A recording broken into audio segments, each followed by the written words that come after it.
All right, it is go time.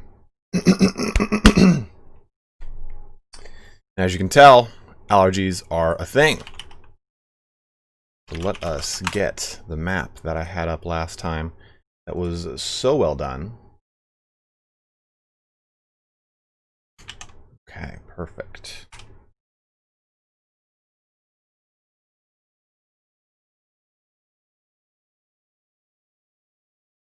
So it is time for the last stream of our Castille campaign. Unfortunately, too, because I love this campaign. This has been a lot of fun. But it is time to do this. I also forgot to do this. Let me put the game up while we're doing. I was like writing down so many notes today, and I'm like, "Fuck, what is it? What is it? There's something I'm forgetting." Well, this is what I'm forgetting. It's only the last stream for this campaign. We're gonna start up another one, probably either midweek next week or next weekend. I gotta see how fast I get some of those videos done that I was talking about on that post. So we did our Baldur's Gate 3 video, so hopefully you got a chance to watch that if you didn't already. Oh, Evan, no! Don't worry, Evan. We're gonna start a whole new campaign next week. I can keep going with this one, but I figure the main objective was to create Castille, and create Hispania and win over the Reconquista, and I figure we're going to do that today. But I think that we'll choose these campaigns going forward that are really fun and maybe have these really cool little objectives that I can also talk about from a historical standpoint. I think that I'll do a poll on the channel and we'll see which one we decide on, but I'm pretty sure I want to go with Dire the Stranger, or whatever his name is. The dude who is descendant of Bjorn and Ragnar Lothbrok, and basically creates the state of Kiev.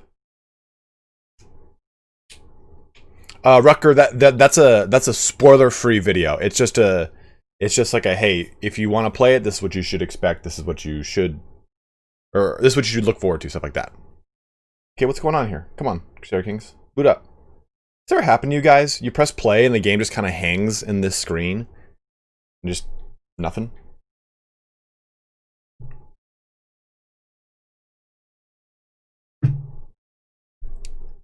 Just sit here. Let this just fuck me. Yeah, we'll close that program. Part of me wants to do a Baldur's Gate 2 stream. Oh, almost booted up Baldur's Gate. Crusader Kings. And we'll play. You know how people have compared me to binging with Babish? What if I made a series called Splurging with Sparty? And I don't know what the hell it would be about, but I just think it'd be funny. What's up, Corny? How you doing? Yeah, I would play a bard. I wanted to do a bard, and every time I play Baldur's Gate, it's always like a paladin or a warrior, well, fighter for that matter. So I'd like to do like one where it's actually a bard that I've been wanting to do. But bards in 3.5 are really funky, or second edition, whatever the hell Baldur's Gate 2 is. I always forget. Wherever Thaco is a is a thing. Man, okay, this doesn't want to boot up right now, so we're gonna cut into history time, and we'll come around to this hopefully in time, but we'll see what goes on. So, in our last episode, we talked about the siege of Lisbon, and I did not time out history time very well with this, I will say. Probably the Scald kit. I did not time out history time very well because we still have like 300 some odd years of history to cover, which we're unfortunately not going to be able to cover in depth. But I'm going to go over to the one pivotal point in my mind for the Reconquista and what really eventually becomes this massive, I guess you could say, forward progress. I mean, after this point, things kind of snowball for the Christian kingdoms of the north, and the presence of the Muslims or the Moors in Hispania is greatly reduced. Uh-oh, did that already go through? Look at that, how quick, that was easy. So, you'll have some background music while we do this. So we talked about the Siege of Lisbon. We talked about 1147, and we talked about how Toledo, Lisbon, and Zaragoza have now all fallen into the hands of the Christian kingdoms. So if we take a look at this map at 1148, we can see this line right here, and this would be the boundary of the Christian kingdoms at the time.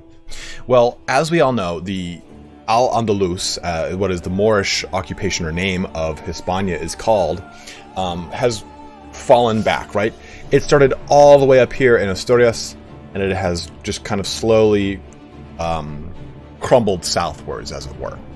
And we have the original occupants of Al-Andalus as the Umayyad.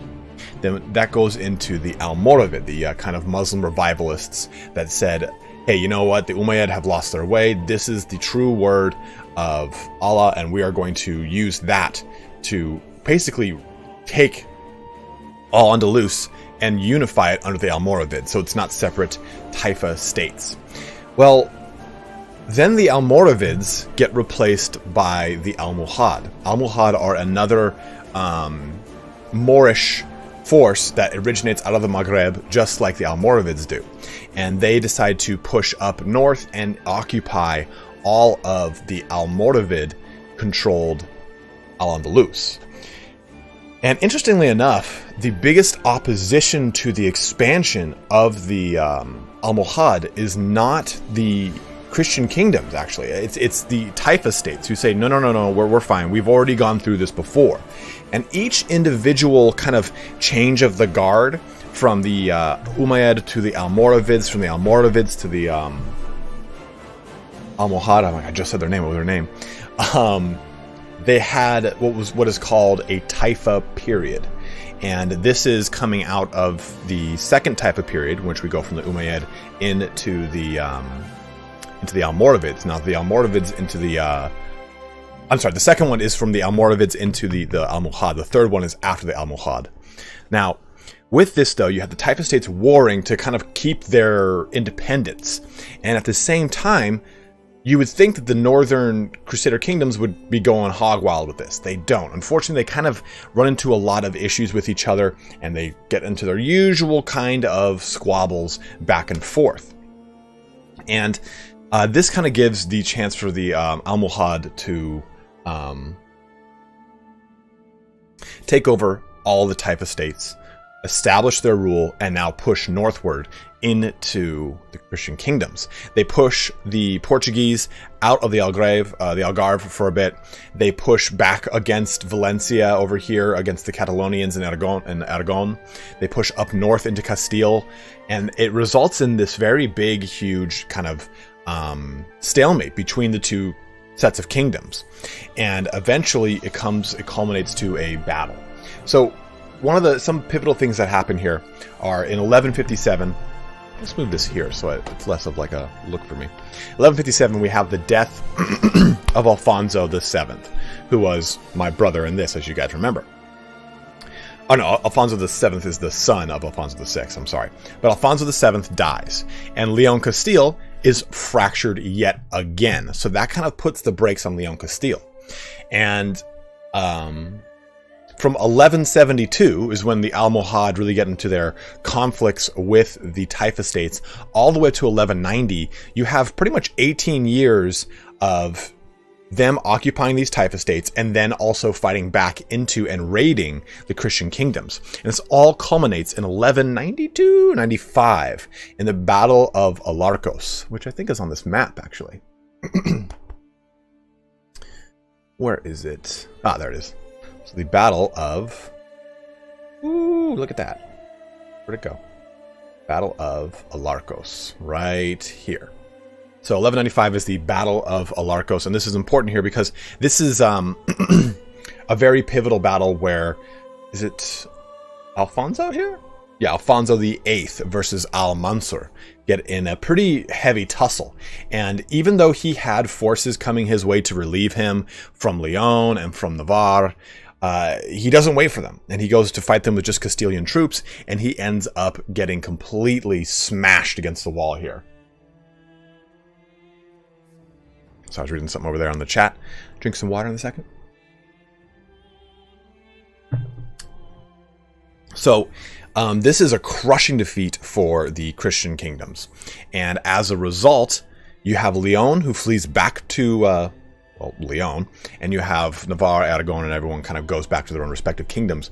And Castile gets a pretty heavy judo chop in the neck right there, and that's not good. And this creates a really big situation and kind of a fracturing of the unity of the Crusader, or I'm sorry, of the Christian kingdoms, in the sense that Leon, Alfonso IX of Leon, if you haven't noticed, Alfonso's, there's like plenty of them in the ruling caste of the Reconquista. But Alfonso IX of Leon makes an alliance with the Almohad. And to give you an idea of how, like, I guess fractured is another word I'll use again. To give you, to a lack of unity, I guess, that is present in the Christian kingdoms, Sancho I of Portugal launches a crusade.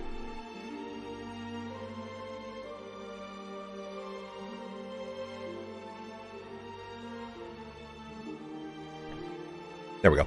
Sancho I of Portugal launches a crusade, and he gets permission by Pope Celestine III to launch said crusade. And you're probably thinking, oh man, he is going to roll through the Almohad and just massively slam into the Moors. Nope. That is not true. What happens is he declares the crusade on Leon, because Leon has allied themselves with Almohad, which essentially creates a powerful nation in between Portugal and Castile, as you can see on this map right here. Here's Castile, here's what becomes Portugal, here's Leon. So to have that there is not good. So interestingly enough, it's actually Crusader kingdoms Crusader knights that fight against Leon for a little bit, and there's more conflicts back and forth between Leon and Castile, and that kind of becomes the large kind of conflict for the next 10-15 years. Yes, splintered, disjointed, a good words there, thesaurus indeed. And it all kind of comes around to probably the most important battle of the Reconquista. And there have been a number of those big pivotal ones here, but I think this is the one that marks the true forward expansion for the Crusader kingdoms and the absolute decline of Moorish occupation of Al-Andalus and of Hispania. And that is the Battle of, I almost said Alfonso, oopsies, the Battle of Las Navas de Toloso. Now, you can see that's right here. This is in 1212. And good old Alfonso, you're probably wondering which one, that's a legitimate question. Alfonso VIII of Castile. And I'm sorry guys, I'm really struggling here today.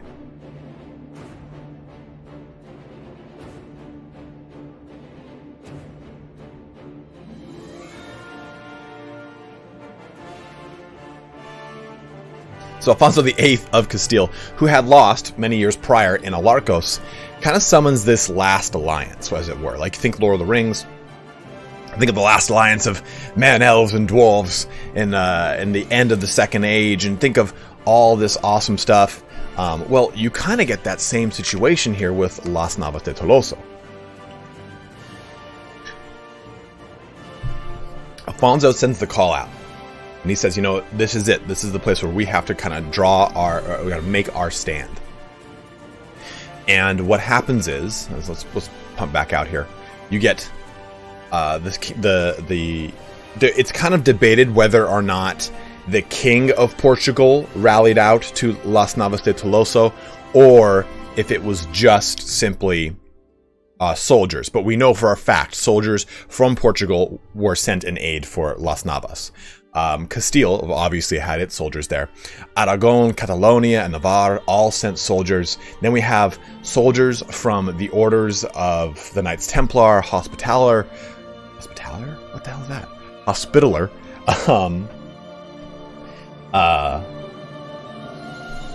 Hold on. Let's just stop this for a second.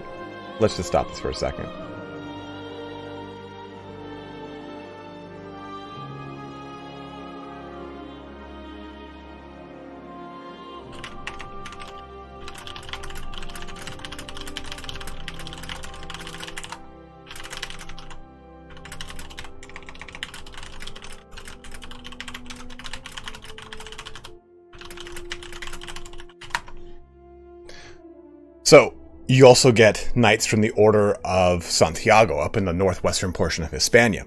And you get this really cool combination of pretty much everyone, except for King Alfonso of Leon. He doesn't want to go to this fight. He doesn't want any part in this. He just had a crusade launched against him.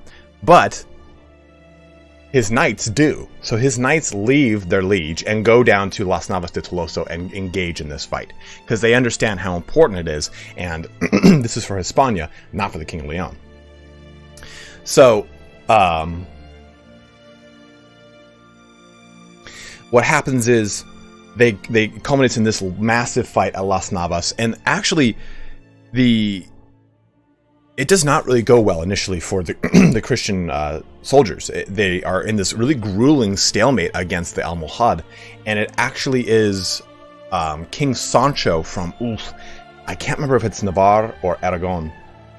I think it's Navarre. It's Navarre. It is Navarre indeed, who actually notices a breach in the line. There's a gap between the front line of soldiers and then a right flank, and he himself is on the right wing. So he takes his knights, his cavalry contingent, and charges through this gap and makes headway directly for the Moorish camp and just rolls right into it. And this causes the Moorish leadership to buckle. It's not Al-Mansur who is the leader of that, and I can't remember who it was. It was Al-Nasir, Muhammad Al-Nasir, falls back. And it causes a chain reaction. Same thing with his men, and the battle of Las Navas de Tolosa is won. And I think the actual losses are something, and I think, and take this with a grain of salt, I think that a lot of what we see in, especially in the Reconquista, a lot of the numbers for the participants and the mortality rate of those participants is skewed very heavily, disproportionately to the side of Christendom.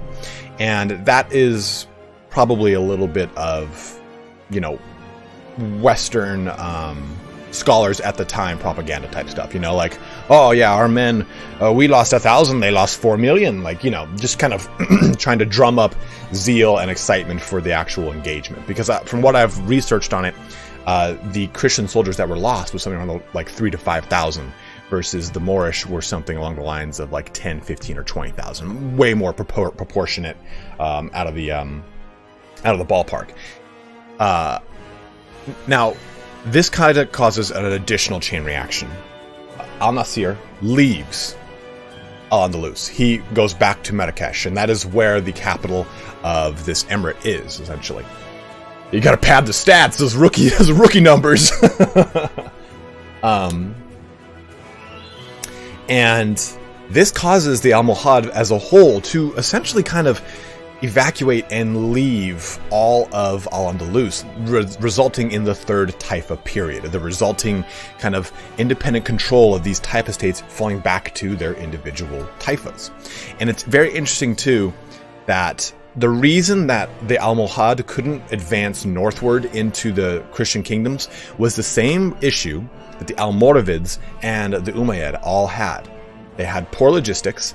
They did not have actual good, solid siege equipment in the same way that their eastern counterparts did, all the way over in Egypt and the such, over in Baghdad and whatnot, kind of like in that actual kind of capital of the Muslim world. They had not really perfected it quite yet, especially with the constant changing hands of regimes. It didn't kind of bring that technology far to the west to take advantage of here. Whereas the Christian kingdoms had access to a wide range of siege equipment, and not just their own personal ability, but anytime a crusade was called, okay, well, we talked about the Siege of Lisbon, and we talked about the many variations of siege warfare that were brought to that siege because of all the differing ethnic demographics, I guess you could say, that were brought down in from the Second Crusade's call.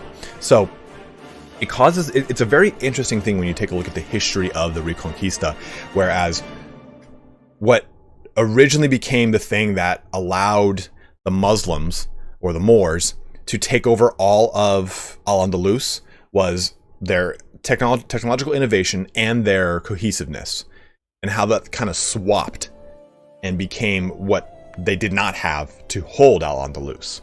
And in 1212, we get, for the most part, you can see here at 1213 how the map drastically changes, right? And that's pretty much it. That is that kind of back-breaking point of the Reconquista. How after this point, the Almohad leave, and you really don't have a strong Moorish presence in all of Al-Andalus, or what is now Hispania, for the remainder of the Reconquista. The next some 200 years are really more the nations fighting against each other. I really wanted to go into Leon and Castille and some of the really big back and forth between them. There's a really cool portion of history with the first portion of the 1200s and the 1300s about oh man, it's Alfonso X and his son Ferdinand II, I believe, and his wife and his mom, and how it, or I'm sorry, his brother or his sister, I believe, Beraguara or something like that. Let me look it up.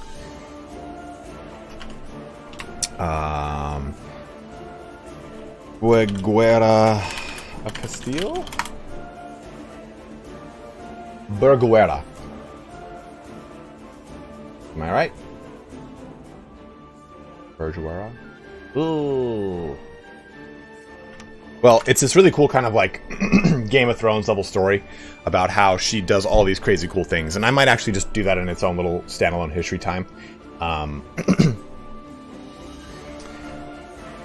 No, AC, it's a super convoluted situation. Like, she is actually a descendant of a pretty cool line of people. And Ferdinand II marries an English woman who is a descendant, is the great-granddaughter of the Emperor Barbarossa of the Holy Roman Empire. Like, there's a lot of, like, this is the time, the 1213 and 1400s is that real kind of seedy time where you get cousins marrying cousins and second cousins and a lot of that kind of overlapping bloodline stuff. And this all eventually culminates, of course, to the 1400s. In 1482, where we have the war with the Emirate of Granada. Down over here. I'm just jumping ahead way far to go into this portion to kind of shore up our Reconquista conversation here and close out history time and jump into the game. So, everything's fractured, right? We deal with these constant redrawing of lines, but everything falls under one banner, finally, with the marriage of Ferdinand of Aragon and Isabella of Castile. Finally, everything is under one whole entire banner, and they push into the war with the Emirate of Granada in 1482. It lasts for 10 years and culminates in the Treaty of Granada, which pushes the Moorish occupation entirely out of Hispania, making it so that the Reconquista, which is a 871 year conflict. I have it written down here somewhere.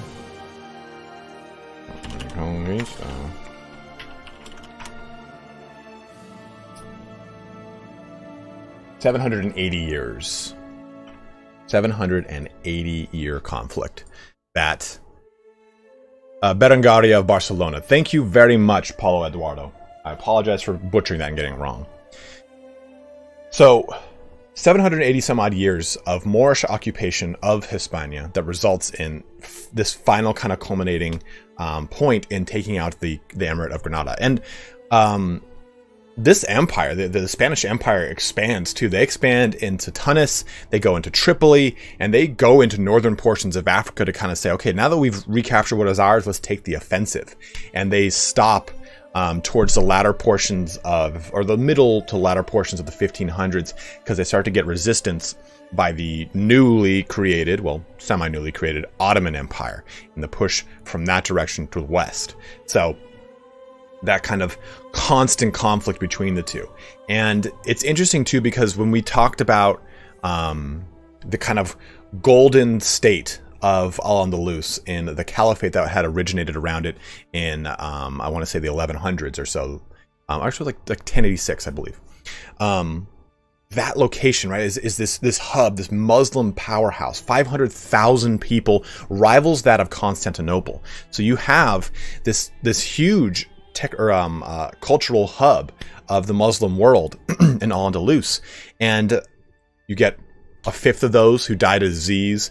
You get another 2/5 of those who emigrate away from the land over time, and how it kind of just eventually falls apart, which was this once glorious land for the Muslims, and it becomes this grand empire for all of Hispania. And it's a really important part of history, and one that I don't think we really touch on enough, especially in the Western world, is really understanding that, yes, the Crusades existed, and yes, there was this grand fight between Western Europe and the Holy Land, as it were. I'll just, to sum up the Crusader states.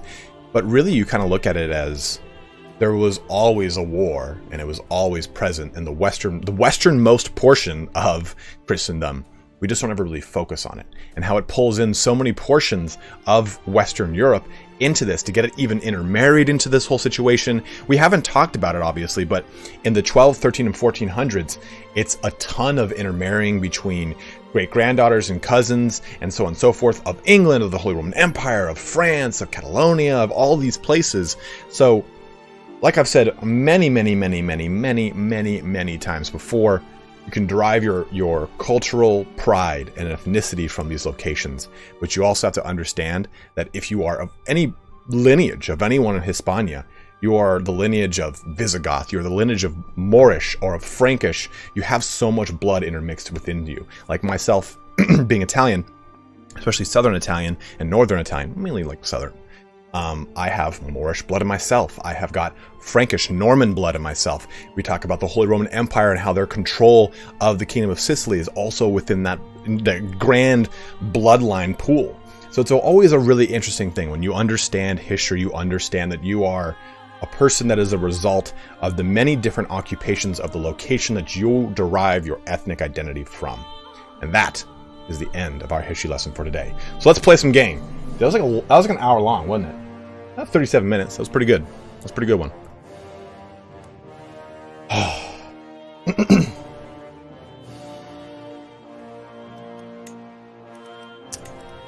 Back to Jimena.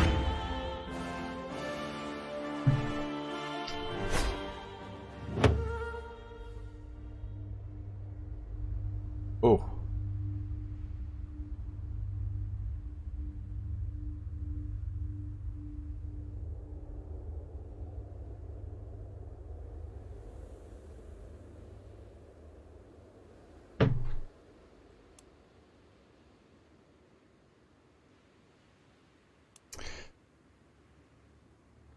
Oh, I need to drink some more of this. I'm getting that caffeine headache here.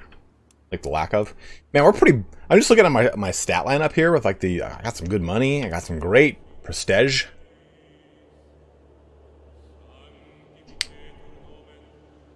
So, this is your first time coming to the stream. Welcome. Welcome. I don't know if... I think that most people at this point kind of know what they're in for.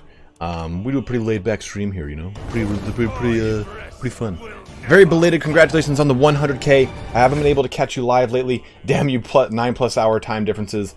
But thank you very much, Martin. I appreciate that, man. Thank you very, very much. Martin, about this time frame that I stream, what would make it easier? If I streamed earlier or if I streamed later? I assume if I streamed earlier, it would be more helpful. It's funny because it's like the stream will be very popular at the beginning. It dips down and it gets stupid popular at the end. Yes, Danish Kronu, right? Kronu?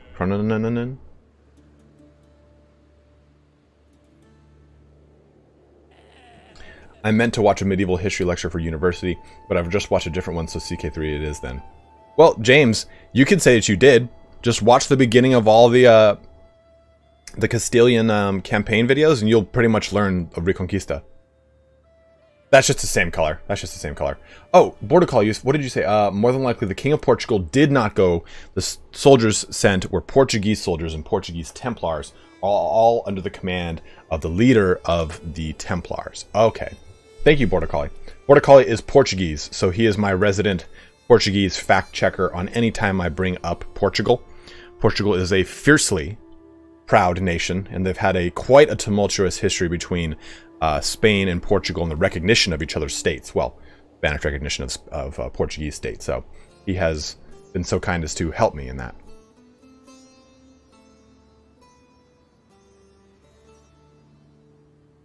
No, Evan. In the beginning of each one of the campaign videos, I basically chronicle the history of here. Here's where I got a lot of my information, and I gotta give this guy is so cool.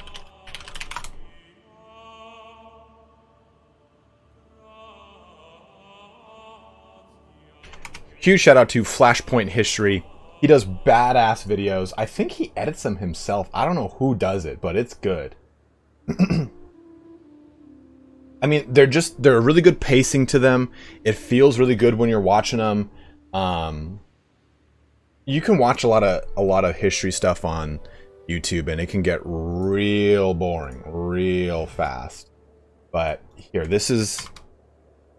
go, James D. Watch that. That is, if you watch that entire video, that's where I pull a lot of my notes from.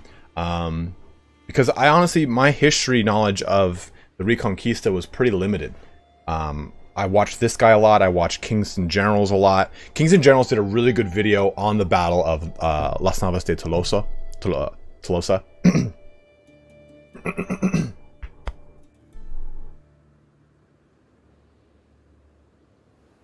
I mean, yeah, ACS, I agree with you. I just don't know how, like, 100% credible it is.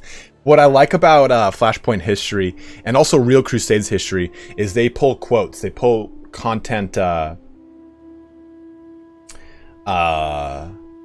they pull concrete details directly from the sources that they use, which I really enjoy.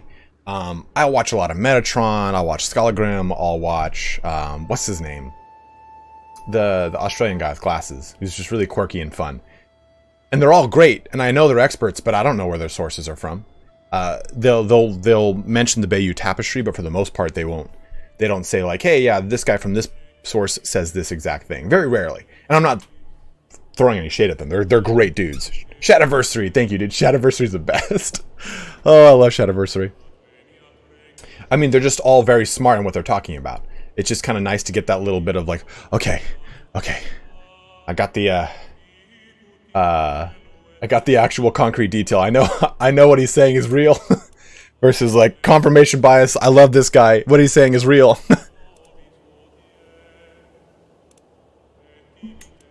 Okay. So I'm going to usurp this title from him. Because I've never done it, and I want to see what happens. I figure that as much, Anthony. A lot of those guys are, like, Schologrim knows so much about combat and warfare because that's what he does. And, well, not warfare. I mean, she's going to calm down, Ryan. And same thing with Shad. I know he has got many scholastic degrees.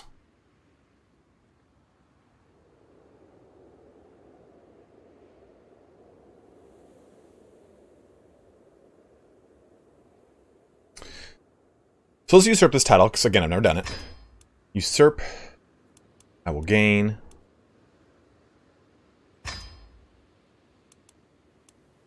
The Duchy of Mallorca. Okay, so I got that. That's cool. I know I have too many, and I just wanted to see how that worked. So it converted it to the title of Duchy. Unfortunately, I'm probably going to have to give that out too, though. Because now I've got too many.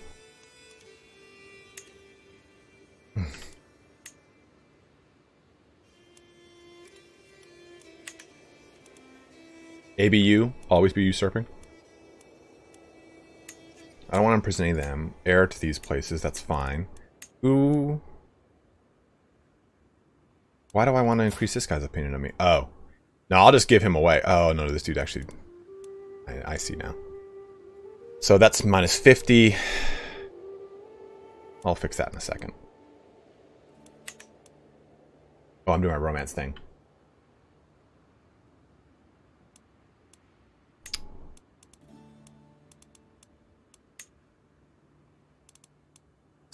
So it sounds to me like you guys were saying don't create any kingdoms. Who's this? Hubert? That's right. King Henri of France. Well, our next target is right there, so we're gonna have to target that and take it out soon. Algiers. Push into that. Holy war for the whole kingdom.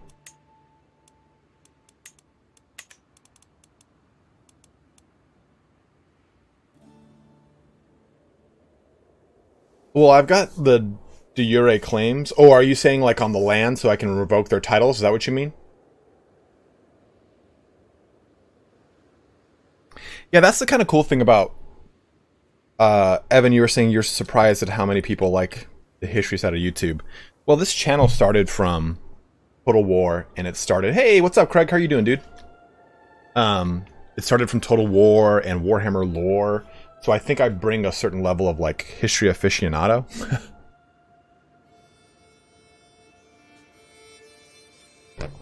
All right, there's that drink down.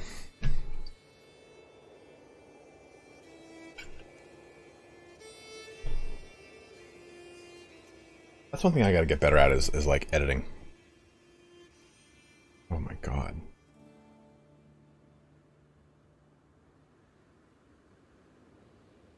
You guys want to see what I'm good, Paris. How are you, dude?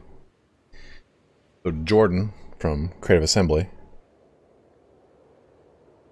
This is what he sends me. Like, just sends me glorious food pictures all day.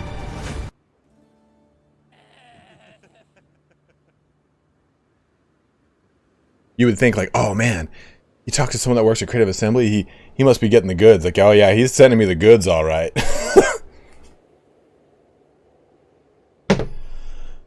So, let us see.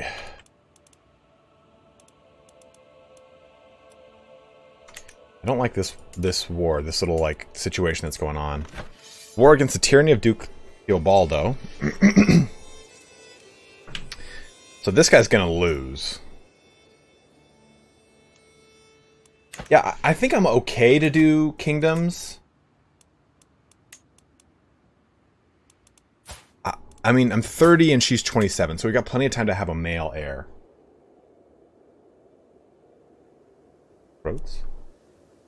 Whoa, damn. Yeah, Croatia has gobbled up a good chunk of Italy. Byzantine Empire's pushed into it. I just love that stuff. I love to see, like, things that aren't historically accurate.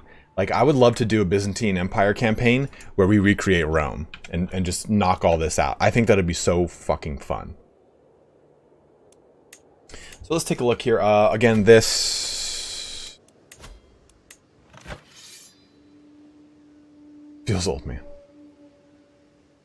Yeah, making more kings will reduce my power because they will then give me a lower fraction of soldiers. We can make more dukes, though.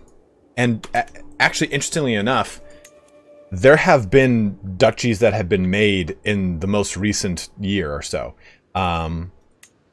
Mercia was created. See, I don't know why this was created. Why was the Yafarid Duchy created and not the Duchy of Mercia? Because he is Catholic, and he created it himself. I didn't do this. So that was created, and so was Coimbra. Oh, and so was the Man Duchy, rather than the Duchy of Badajoz, which is interesting. Does it go by their culture, rather than the actual religion, I suppose? Because he's Andalusian? And you know what would make a lot of sense, too, is if I gave this guy... this might be a good one to make too.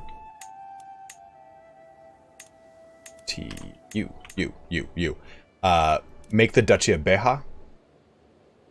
Because this dude was the one that we sired. Not sired, we didn't sire him, Jesus. That I helped raise. So he's humble and he's craven and he's terrified of me. So he'll never join a faction against me, which is really good.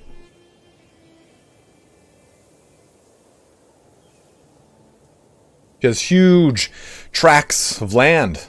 Who are you that is so wise in the ways of science? So I think we create the Duchy of Beja, give it to that guy who's in the Duchy capital too, which is really good.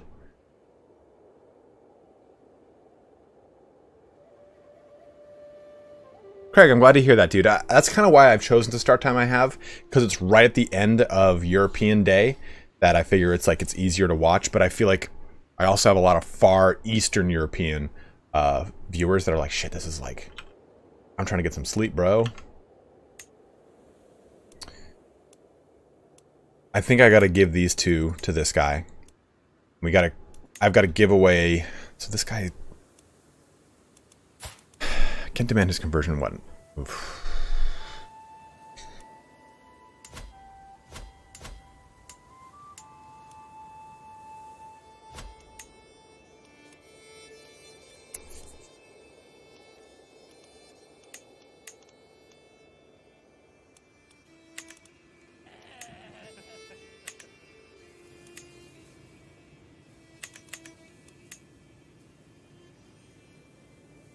ASMR Gaming here.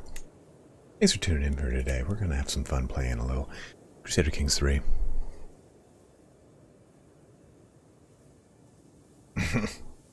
So here's my plan. I say we give... I mean, I have got the title of the Duchy of Mallorca, which I don't really want. So I say we give it to this guy, though. He's not a terrible vassal. He's shy and content, so he's going to really kind of fall in line with me, which is good. So I think we give him the title. Ooh, well, I can't anymore now. I already kind of screwed up. See, I can't demand a conversion anymore. I mean, I could imprison him and then demand conversion, but...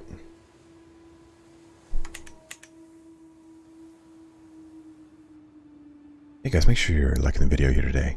Go ahead and turn it blue, as they say. That always helps out everyone. We've turned in for 98.7K Jazz, the finest of Dizzy Gillespie, Thelonious Monk, and some of your other favorites of today. It's pronounced Mallorca. Okay. Thank you, Guinness. The Bob Ross is... You see, every little mishap in Crusader Kings 3 just leads to one giant success in Crusader Kings 3. We're going to go ahead and paint these trees now. These trees are your friends. They're here for all of us. So let's do this. Enough of that, right? I think we grant the vassal, not the title. We grant this guy this vassal. I say we give him the vassals that he wants.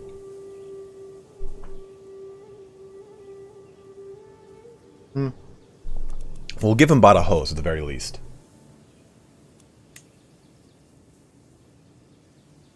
Yeah, Alex, for sure we're gonna do another multiplayer one.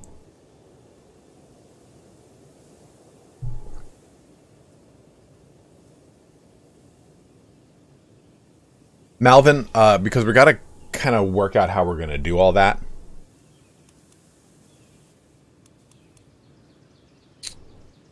Spineless lacquer. Yeah, I think that's what we got to do, right? So we, how is he able to create a new duchy title?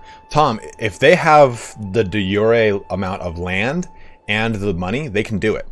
So this guy, he can't create the title because, whoa, is he over his limit? Oh, he can't create the title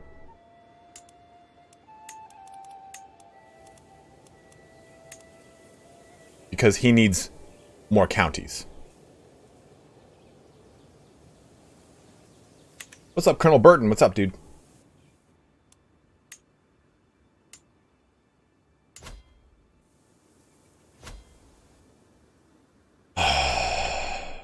So here's my plan. Let's run by you guys.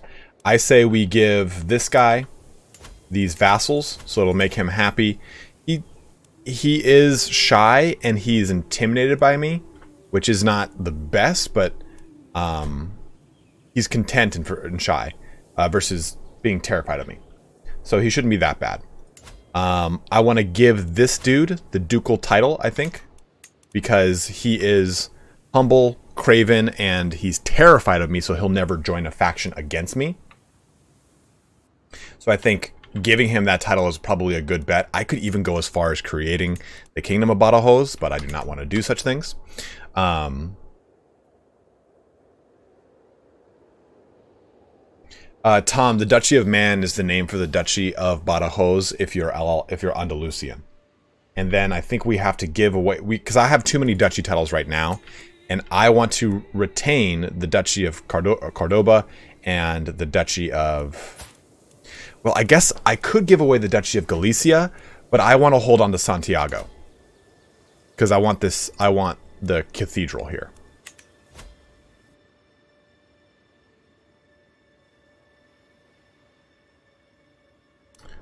We still have all of this region I could give away, but I want to keep my holdings at 8. Ideally, I'd like to somehow get access to these lands. It's going to be happening anytime soon, though. The effect of having too many titles is that it lowers their opinion of you.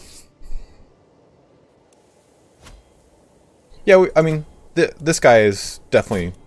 I think giving this guy the title is a good idea. Just give duchies to good counts that are de jure part of the duchy. Yeah, absolutely. I'm just concerned about this right here. Because this guy, I'm going to be empowering him by a lot by giving him these vassals. I could just give him one, though. Excuse me. I think just giving him this one for now is a good little, like... I don't need to give him both. If I do this, grant that vassal. I mean, it makes him a little bit stronger. He's got a better positive opinion of me, which is good. This is still something he wants, though. And he might go to war to take it. And that's my Spy Master's realm. But, oh, that's actually a good point. If I give this to him, I lose my Spy Master. Yeah, I think so, too. I think you should have 3 as Emperor. Let's grant this title to... So, Duchy of Beja. Create the title. And give to him. And I know...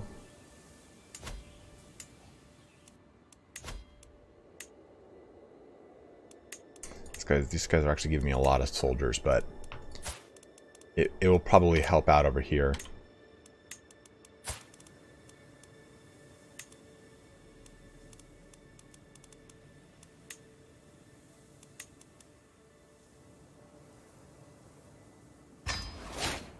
That'll do. So we have a lot of dukes under me, which is good. And I do need to get rid of this title. So I think we give it to this guy.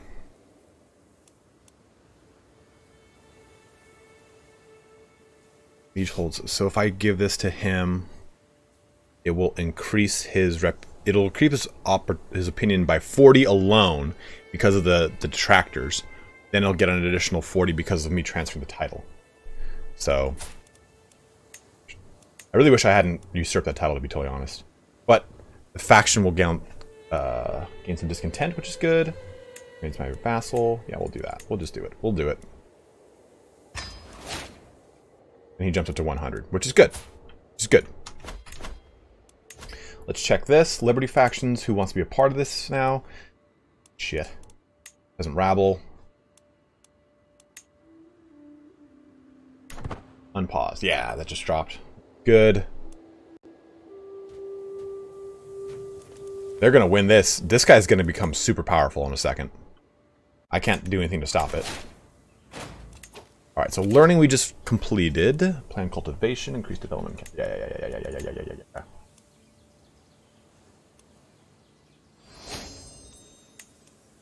That one. These, like, notable guests. Like, did you want these claims? I don't. Definitely don't. Because I can't even recruit them to the court. I mean, I can, but dude, this guy's gonna cost me so much for claims that I don't even want. As a kingdom claim, England, I could expand Hispania into England, which would be kind of cool, right? Or get the Kingdom of England from them. That's not looking too great.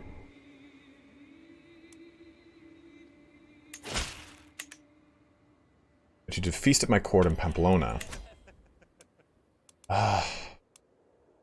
I'm kind of afraid to keep going to all these feasts. I'm not going to lie to you.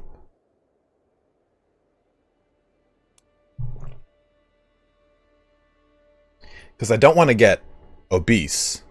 I mean, I'm athletic, so maybe that helps out, but I want to...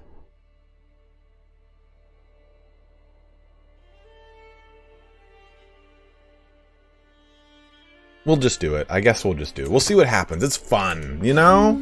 A warm welcome, Duke Diego. How are you? For those of you wondering about Jan El Cid, he has died of gout.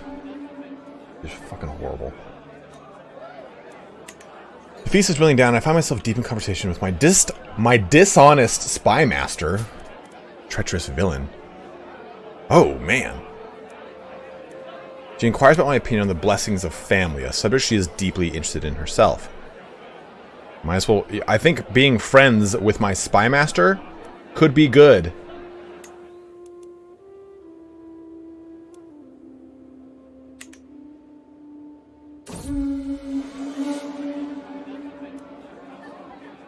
Everyone's seated close to you. Okay.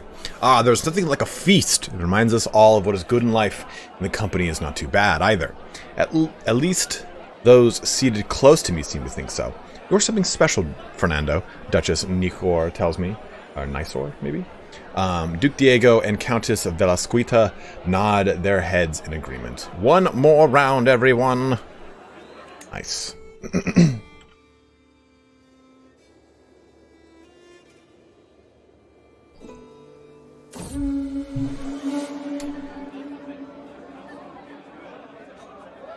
Uh-oh. Yo, did she just go... I thought she just became obese. As what ends my words, I realized what I just said about Count Ordoño. I struggled to push my tankard away.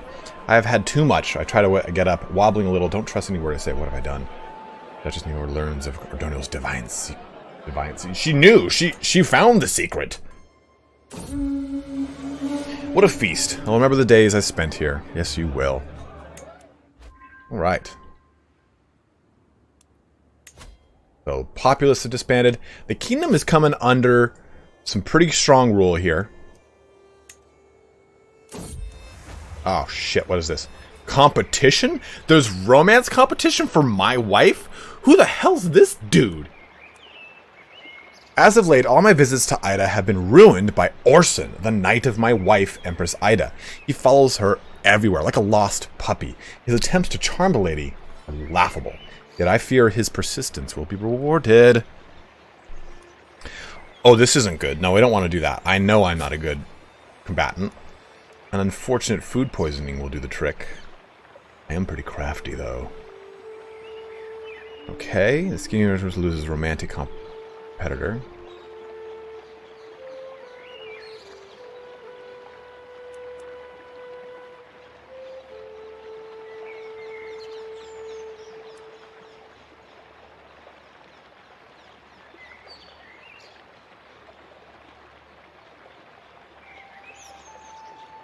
Where's the rug? You need it.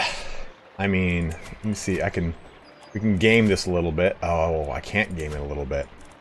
Well, I got an 86% chance to kind of judo chop this dude via some poison, and a 9% chance Orson notices when you pour poison in his cup. Keeps courting Empress, loses opinion of you. Ooh.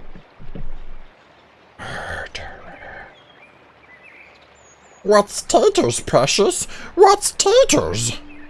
Is a bit of food poisoning never hurts anybody's. Has happened. The scheme gained romantic competitor. Yeah, we don't want that. My wife, she is the king of Lothongria, or queen of Lothongria. And what will you pay 50 to Orson? Accepts the bribe. Well, I kind of feel like poisoning him is the best chance. It's got a 86% chance to fly through. Versus the... Oh, shit. This has got an 81% chance of going through. Looks like it's going to be poison.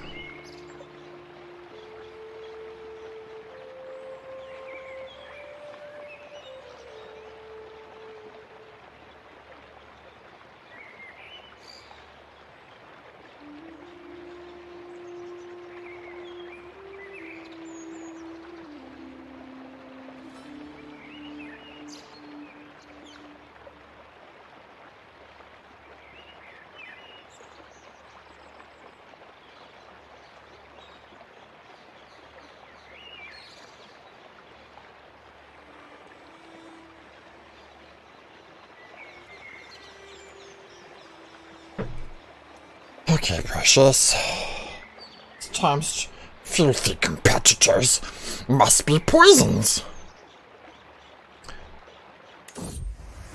Nothing compares to the satisfaction of a perfectly executed plan. No one noticed as I poured the poison in Orson's cup, and the spectacle that followed will not be forgotten anytime soon. He puked all over Ida's dress, and she was immensely grateful when I swooped in to save her from the mess.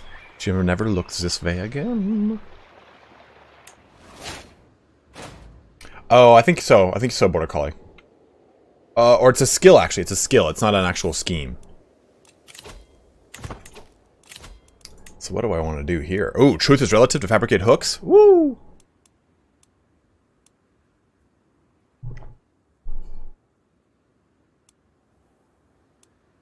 Ooh, seduction? Well, no, I'm going for... Oh, my poppy feels so good. God. Gollum. Gollum. Well, we don't want to get too crazy, though, Tom. Because if I go too nuts on my fertility, I'll just be, like, pumping kids out. Does this cause any fertility loss anywhere around here? No.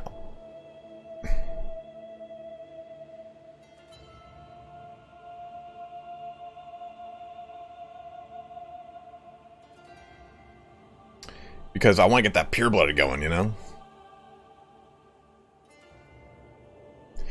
Yeah. Well, I mean, I could just disown the extras. But look, man, like, look, I'm 31 and she's 27. There's still quite a bit of fertile time left in the oven here. So I think fabricating the hook is going to be good.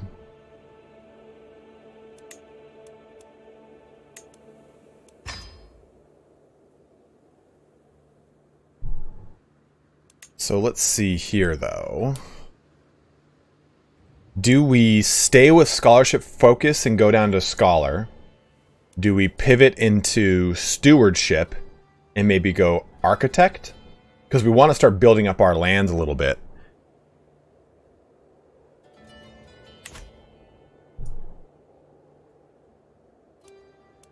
I don't remember if Catholicism has monasticism.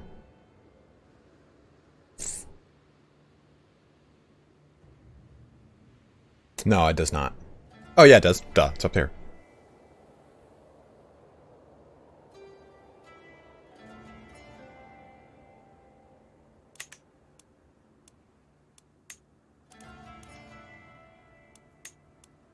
The Duke of Luxembourg.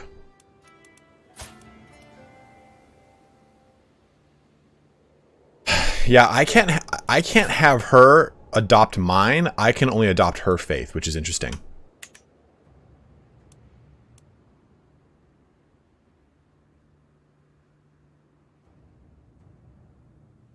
You're right, Paris. By the way, Paris, you sent a donation, dude. Thank you very much, by the way. You sent it and I was looking at something. I'm good, man. How are you? And thank you very much for the $5 donation, dude.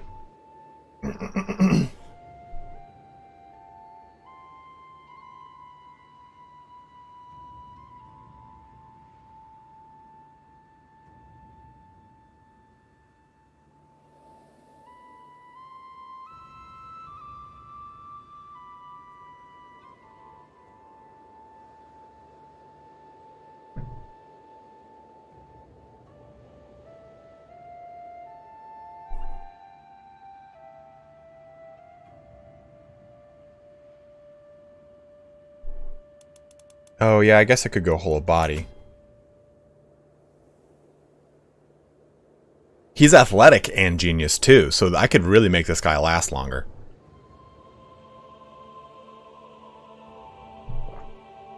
Well, I say we'll stick here for a little bit longer. Did I give away all these properly? Okay, good. We're set there. We own all these lands, which is good. I think it's time, bros. Oh, this guy, yep, this guy's huge now. He's a big old powerful vassal, all right. He's definitely going to want a position.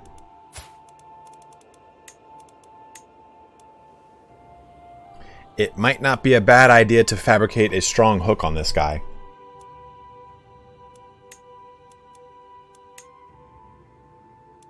He likes me, but You know, what does that really mean? Oh, he's terrified of me though. Never mind. He'll never go against me.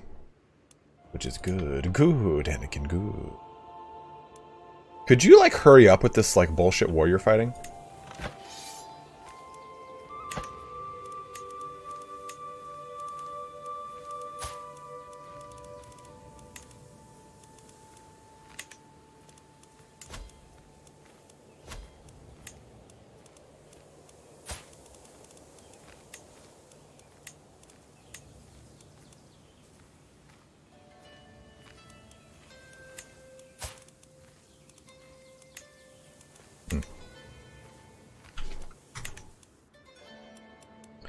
Okay, so Andalusian.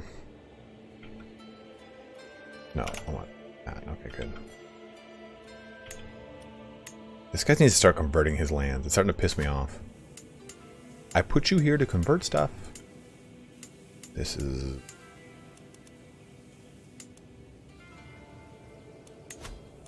He's Catholic.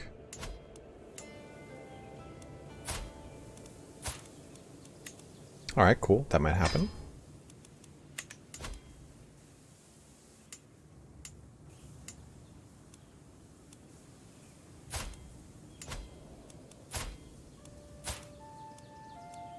He's Catholic. He's Catholic for sure. Esther Leoness. This is all Catholic up here. Are vassals with zealous trait more likely to convert their land? I don't know if they're likely to convert their land, but they themselves are unlikely to convert.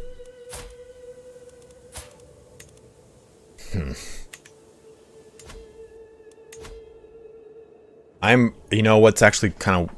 I'm about to inherit this guy's land. So this is about to be a huge power spike. In which case, I think we're going to have to give away Castille.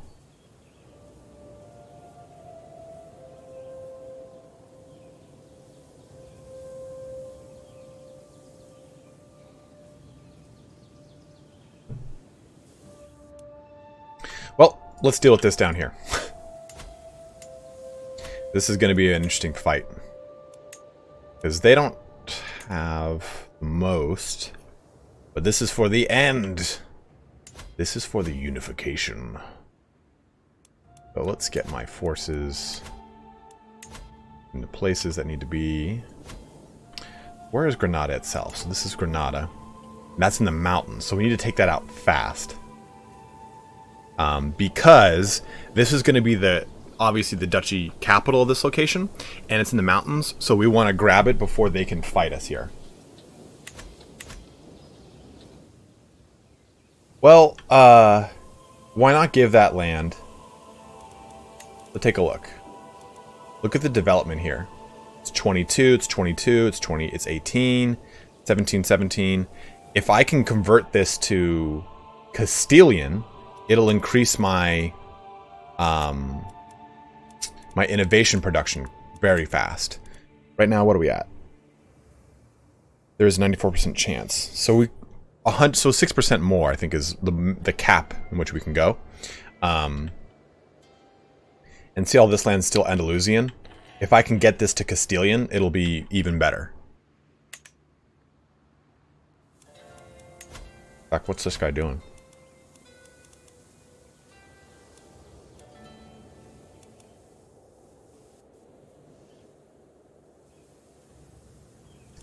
Yeah, I guess that'll do for now.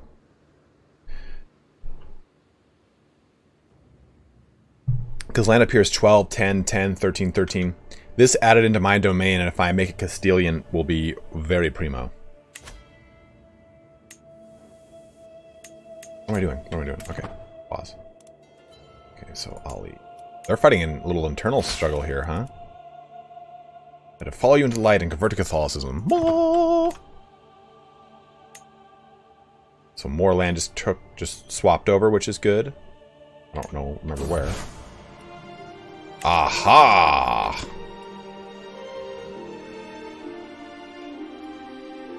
Yes, whoa, whoa, whoa, whoa, whoa, whoa, whoa, whoa, whoa, whoa, whoa. This is where my wife is. Those who will take the fight against the vile infidels desecrating the holy grounds of Lotharingia, I think is what you guys said. The Holy See promises full absolute... Uh-oh. My wife? Perhaps I should consider joining. Like... I'll do this one. I still have my own holy war to commit to. Okay, so now that they're kind of down, let's go ahead and do that. What's going on? Declare war.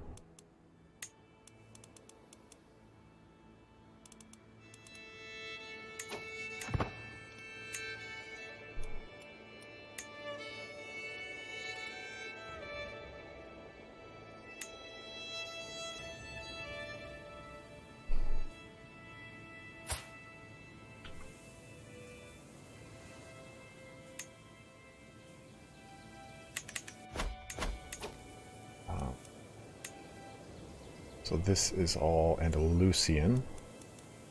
The faith here is Ashariism. Well, so that's important to know. This, though, is Muwalidism. So that'll be interesting. So converting this will be kind of funky. Means I'll have to put one Muwalidism vassal in here and other Ashari vassals in here. So... and yeah, we'll definitely go with the Holy War just so I can do it quickly and easily.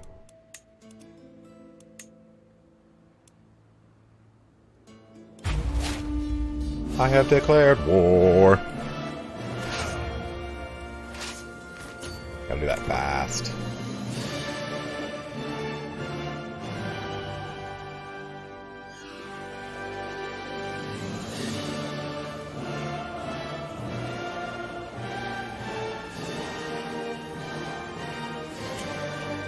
It's 10,000. Just, you know, a paltry sum. And this guy is my military engineer. Good.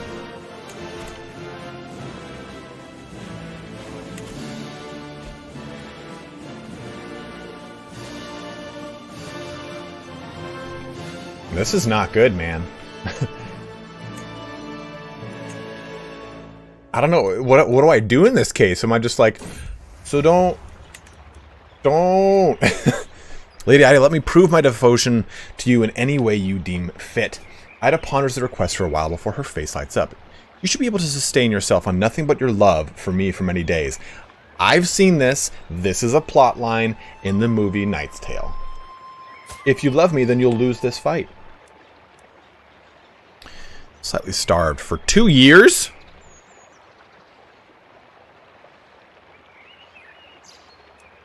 Not a crumb will pass these lips. Okay.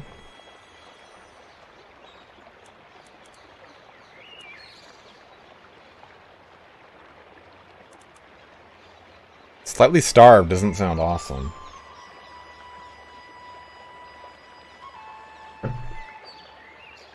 For 2 years is not cool.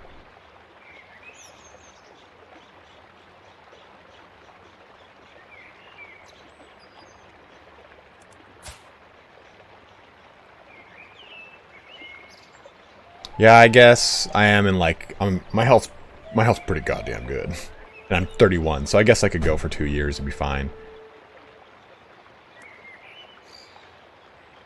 Alright, we'll do that. My devotion will carry me through, my lady.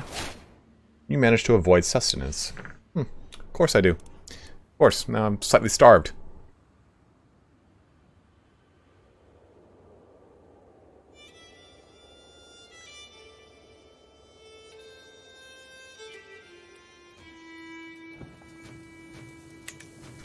So that's a pretender rebel force. That's fine. Let's take this army. Station besiegers. And we will reorganize this. So the second army of Jean. Nope. Minganel, stay there. Horsemen though. All the knights don't.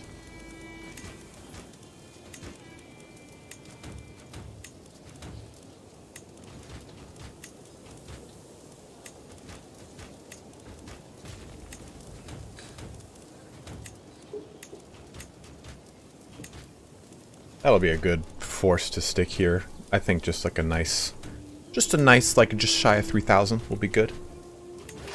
This army and just kind of move over here.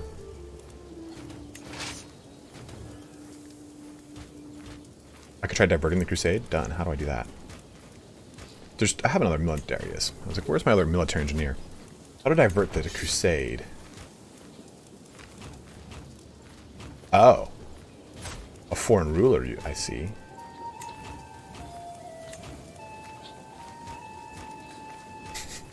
Look at all these people. They're all my people.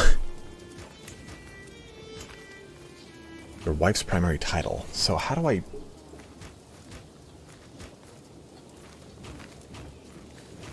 How do I do that? How do I divert? How do I divert?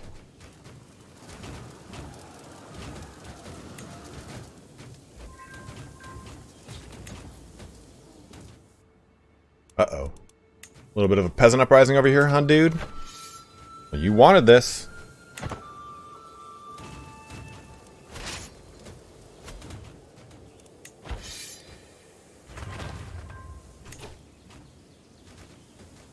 Okay, so let's pledge first, I suppose.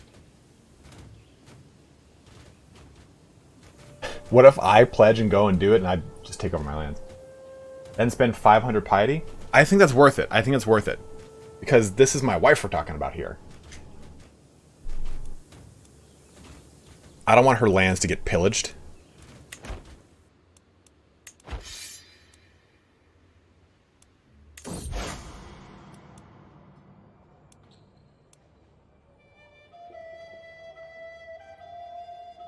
Okay. Redirect war.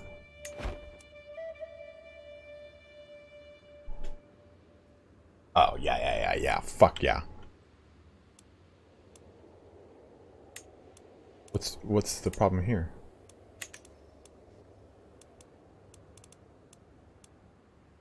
Paris, $10 donation. Are you ready for Assassin's Creed Valhalla? Not a fan of Assassin's Creed games except for Rogue, where you kill the assassins, but this looks good.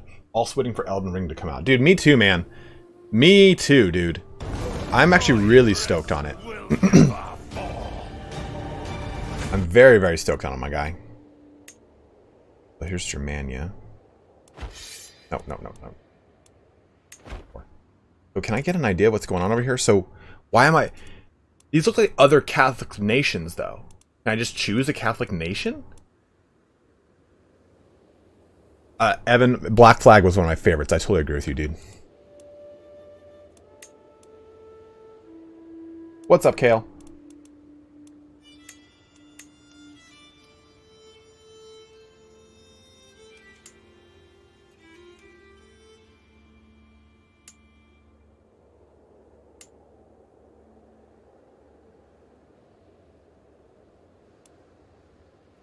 Yeah, so maybe I say like, oh yeah, let's do the Anointed Kingdom of Romania.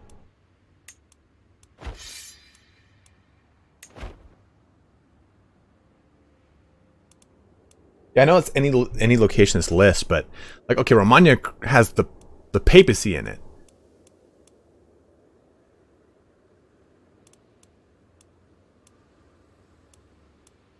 Yeah, definitely still Vitalists up here.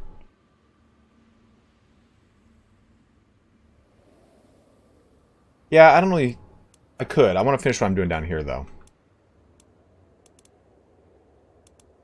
Kingdom of Italy has got a ton of Lollards. Kingdom of Mesopotamia.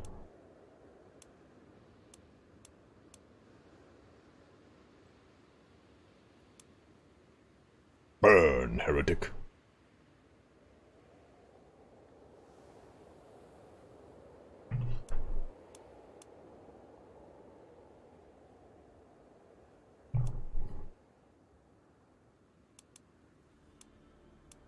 Maybe we say the Kingdom of Arabia.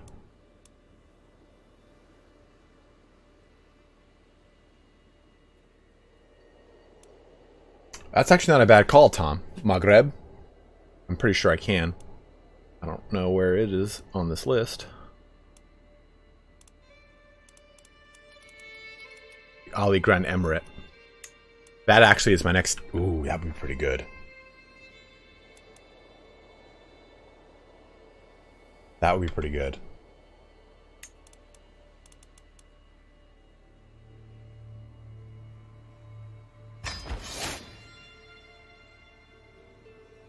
And that way, I can actually take part in it.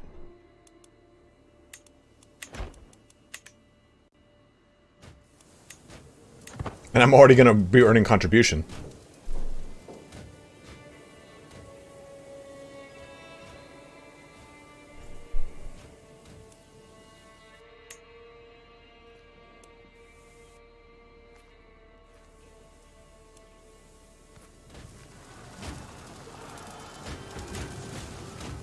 You look at this guy. This guy's already ready to go to war. He's like stoked on it. Oh, he's helping out up here.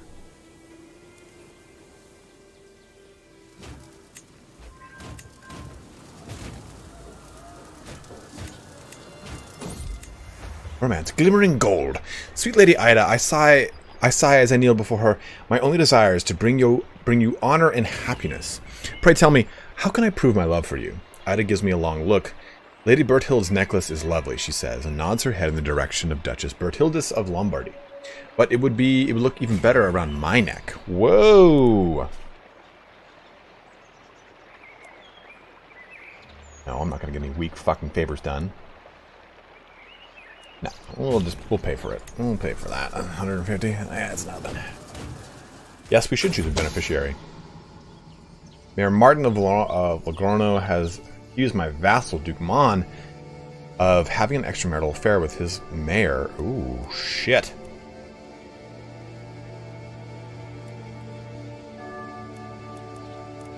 Now I'm about to lose a level of devotion.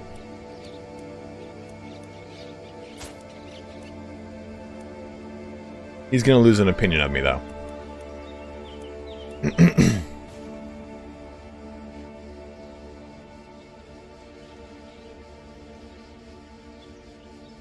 Ooh, Sanson Omerdina says, you can select a beneficiary within your close family without sons. Then you kill him and you will inherit Maghreb. Whew. Shit.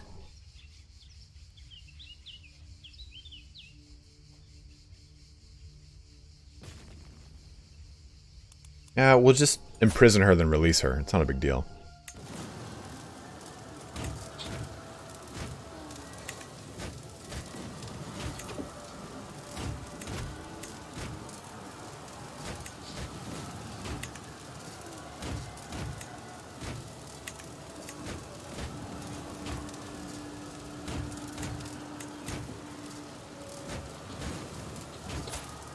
Extort some quick money out of her.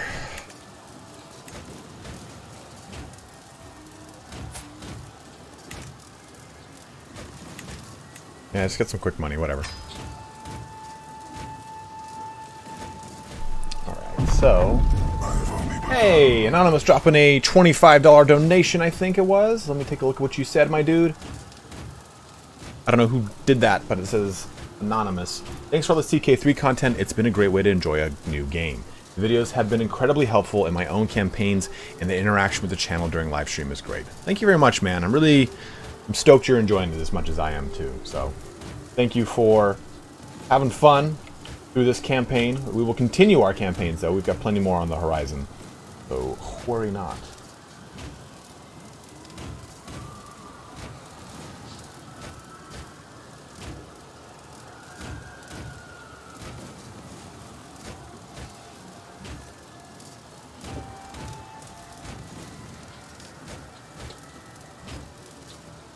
Oh, good call, Tom.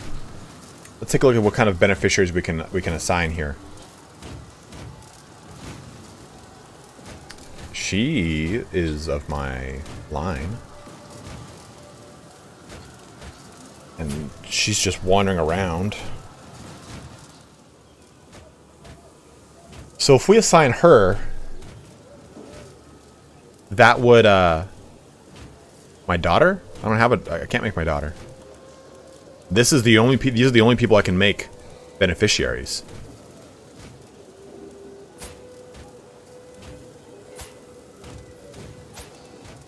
I don't even know who the hell this person is.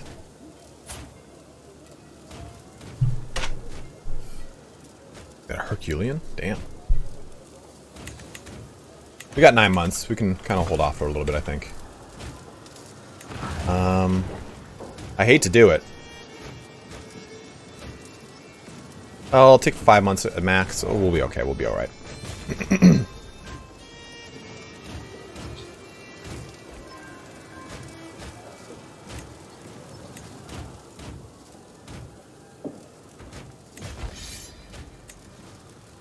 Yeah, do I go with this one?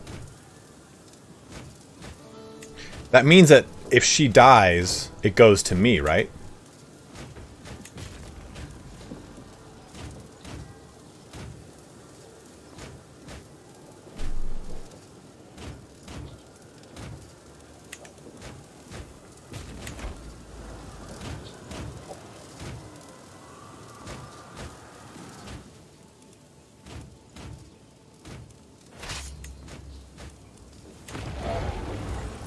Interesting that it's got 2 months left. This is going to be faster. 1 versus 8 fort level. That is a pretty beastly fort level, not going to lie.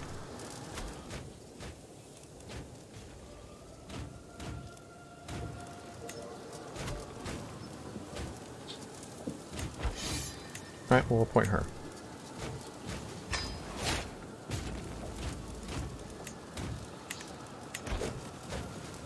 At 69, there's a chance she'll die before it even goes through.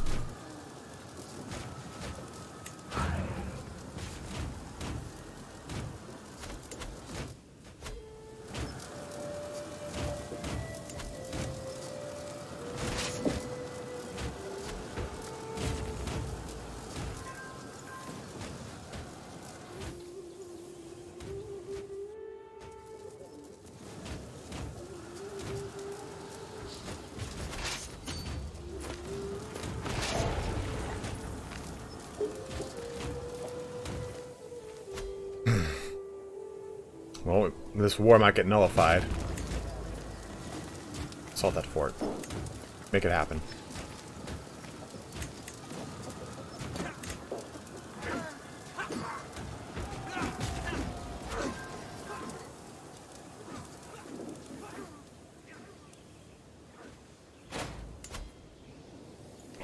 Yeah, that was a mosque. I didn't realize that, so that's an issue. There. Yeah, this is probably gonna get nullified. Oh well. I have, Martin. I have. I put up a video on it, kind of giving my opinion on the game, and I really think it's awesome. I'm waiting until it kind of really fills out before I jump into it a lot harder. I think we could go with more mangonels, to be honest. Got the money. Cordoba just finished over here, so we can make the tax offices, right? We kind of decided to go with tax offices here to increase our taxes, or do we go with something like royal reserves to increase our development growth? I don't remember what we decided on down here.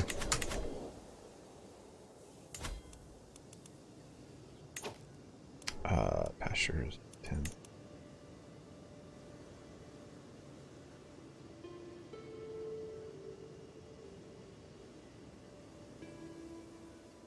James, I actually don't know how to do that. I'm quite not sure.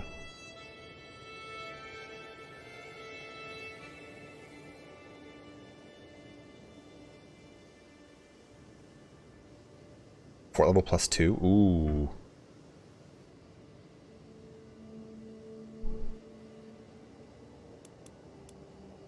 Levies, levies, levies. I think we wanted to go with that. The bonuses here. High limit, which is not. Development growth 10. Toughness. Hill forts. Grants levies. Building garrison. Let's go with this so first. Cordoba will build the tax offices. There. Larcos, we will make... I kind of like hill forts. I kind of like the imposing hill fort of Alarcos. It'll just make it so that it's harder to take the county.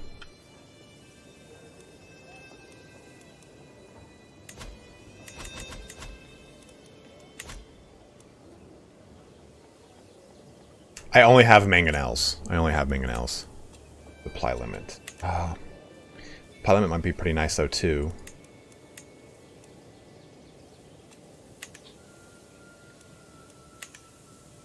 We could build this church in Santiago.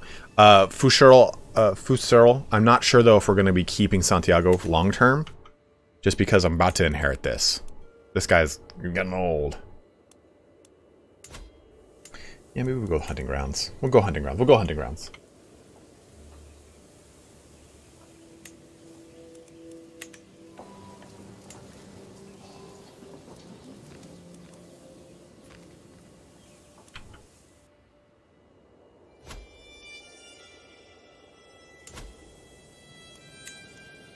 Can't make this. Santiago, though, I could. I'm really on the fence of what to do with Santiago. About constructing the cathedral and holding it, or what?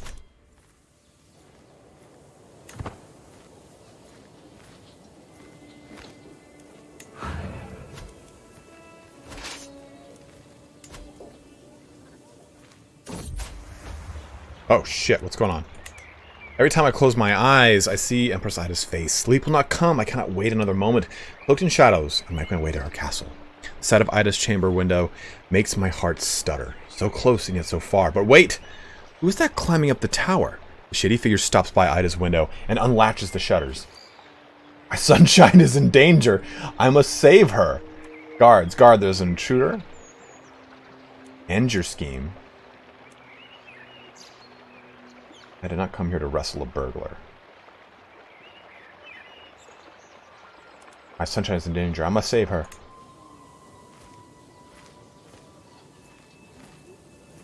We'll see how that goes. I thought that was like the dun dun dun of like something bad happening. The sound from the struggle above is the greatest motivator I've ever known. Without care for for life or limb, I hoist myself through Empress Ida's window. I feel as if I have plunged into a frozen lake. Ida is on the floor, the intruder pushing her down, a gleaming blade between them. With a roar, I grab the villain by the collar and throw him into the wall. The rest is a blur. When the danger is over, I turn towards Ida. I turn towards her. Ida, are you all right? I ask cautiously, as if my words were a spell. She finally unfreezes and throws herself into my arms. Thank God you were here, Fernando! Exactly the voice she would have. Exactly. One sweet kiss is the only reward I crave! No. I will never let you get into harm's way again. Boom. I lay with her, she becomes my soulmate, and I gained opinion and the romance has been completed.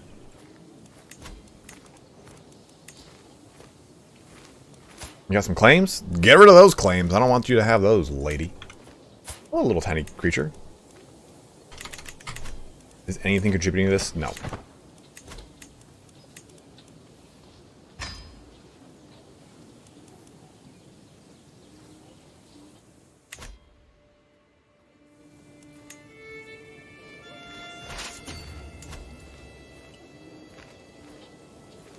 Another level 4 castle, huh?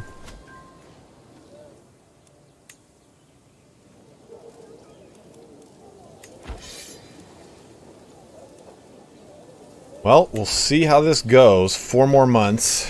I can't assault it because the walls are intact.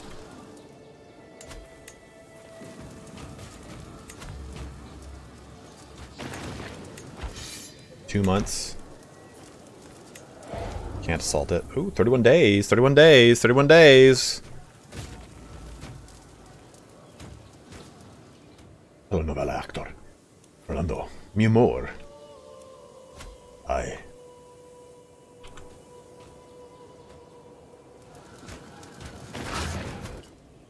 I think it wants me to go all the way down here and do some fighting. I don't think we're gonna make it. I didn't think about the whole war target thing and how that's gonna affect this. Assault the fort, assault the fort. 19 days, okay, let's see if we can get it.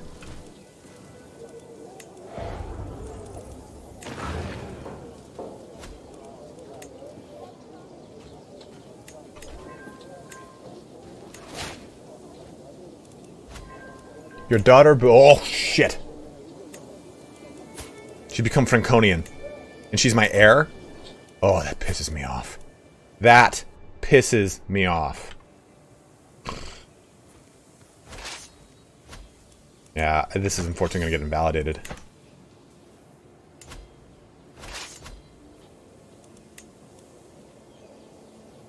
This is weird. So the mosque is fortified or something? Looks so. And she's lollard. Yep. Just my luck.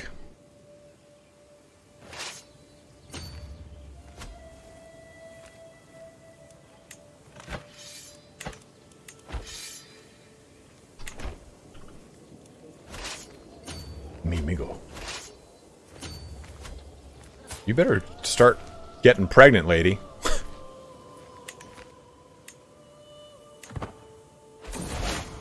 Okay. Yeah, so that invalidated that war.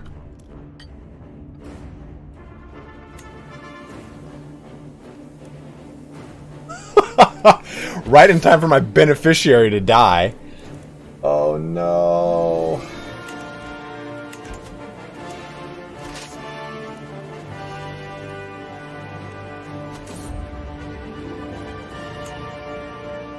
I beckon my patriarch Asbjorn to join me in the circle of brass orbs and candles arranged in the staves about the room. The incense cloying the air to ward off the bad vapors. Yes, yes, we've done this one. Well, I think my intentions are pure. My intentions are pure, my bro. We preceded him. We've gained this. Scholarly circle. Be good because we have a high learning level of devotion. I don't know what to do for my, because she's in my wife's court, unfortunately, and that might actually happen to my son too. So this is going to be kind of an interesting issue.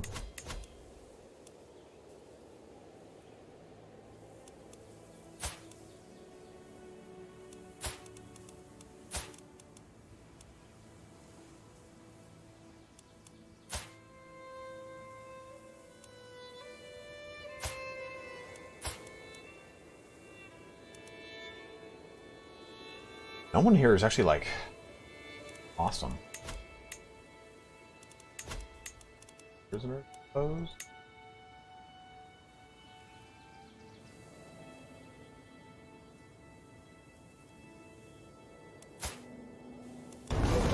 Yeah, we'll do all that. Bye, thanks for the stream. Just one personal question. I had to leave my kettlebells behind with the move. With the crazy prices of weight, I was looking at a bowl worker. Do you know how it works? Let me look it up, Paris. And thank you again for the donation, my guy. One sec, dude. Let me look.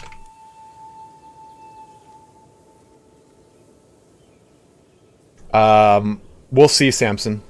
They need to be in your court for you to do that. So let's go to what is a bowl worker?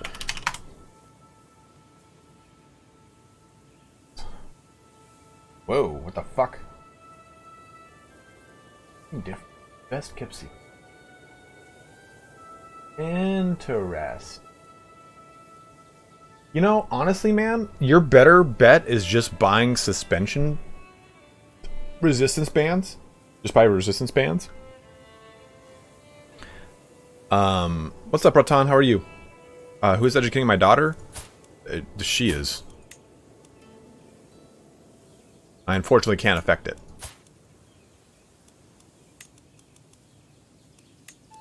Oh, I guess I could. But not anymore, I can't.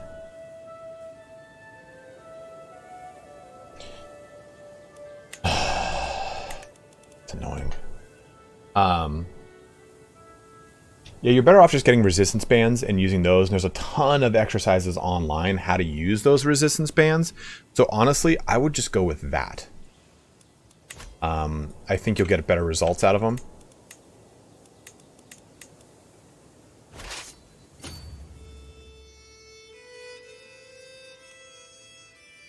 I don't have a son. This is a daughter.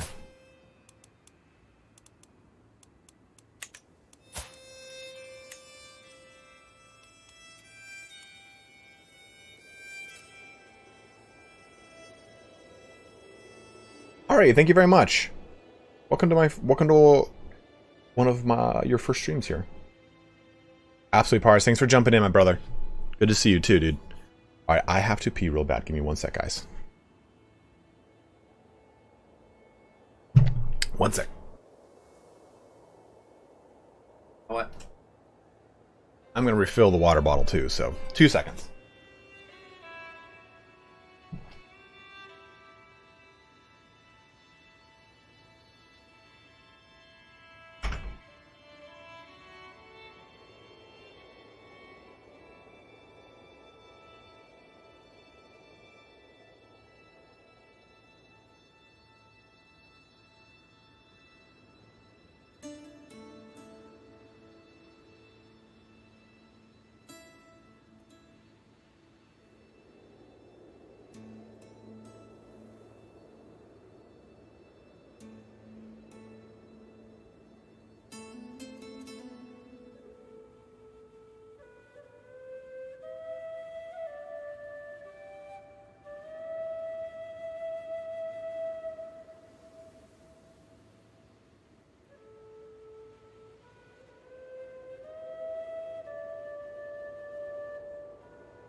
Mira a tu amor.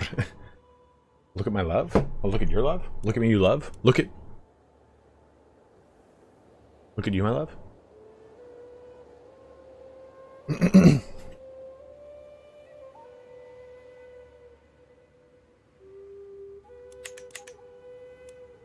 don't know what to do about my beneficiary. It's trying to push the Turks out of Constantinople. Swing it around. Look to your love. Ah. Okay.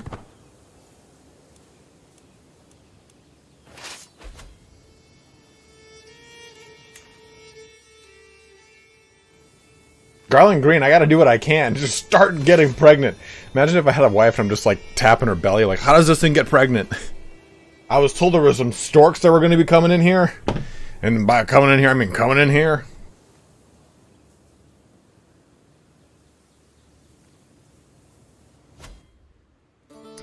I don't know. I could take all this land right now.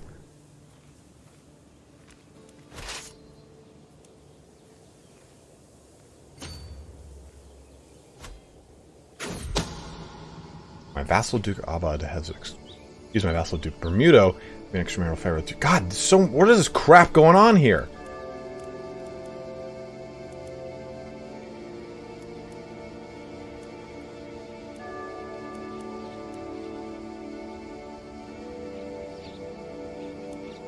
I'd like to speak to the Stork's manager. Who is she? Abadid? Wife of Duke. Oh, no wonder, man. That's your wife, huh? Oh, let's just do that.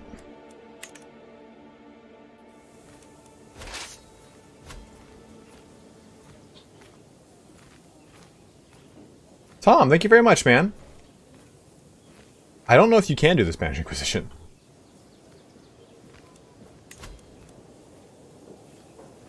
I mean, I could raise the rest of my soldiers. Wouldn't be a terrible idea, I suppose. Yo, where are you going? Here.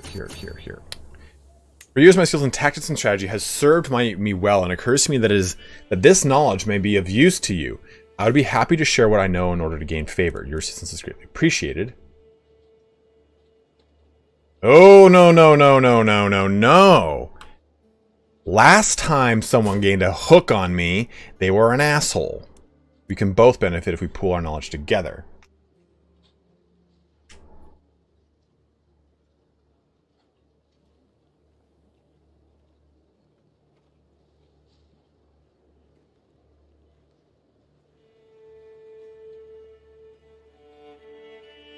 Tom, it's just a personal preference.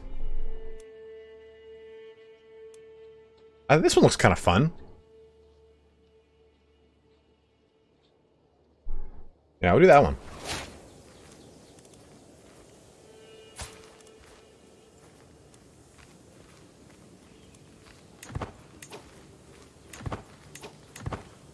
See, I don't know who to assign the beneficiary here. I'm kind of at a loss. It seems to be that it cannot go to anyone but me.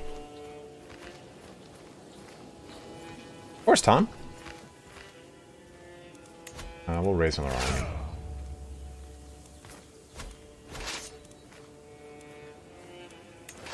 I just want to get this stuff all kind of gobbled up. What was that?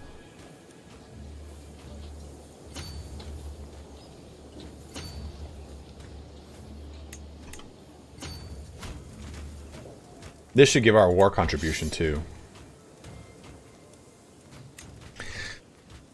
I'm kind of at a loss here. Hopefully I can have a wife before the crusade ends.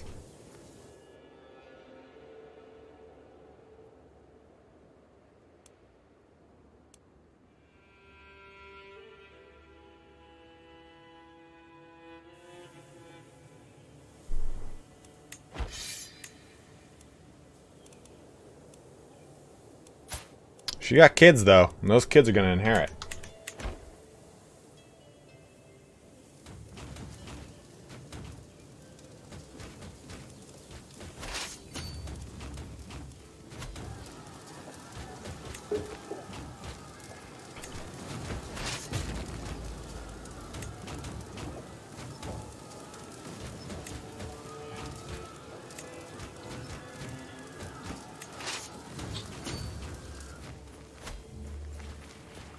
Yo, look at that 6,000 beat squad. We could go with the priest. Yeah, the priest pretty jacked. Rodrigo has a child, the Duchess.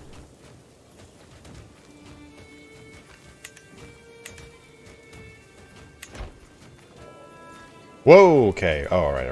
That's fine.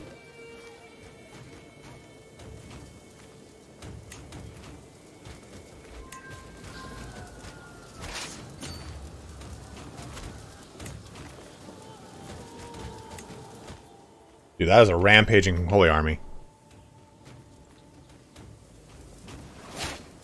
Aha! My wife has become pregnant by a stork!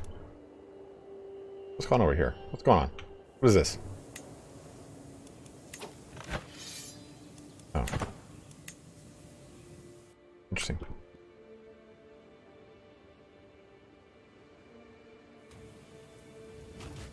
I could. I don't know if it falls to me, though. My contribution ain't gonna be pretty high right now.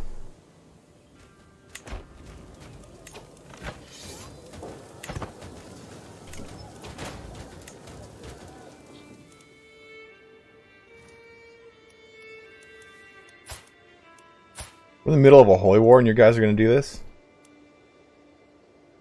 Come and...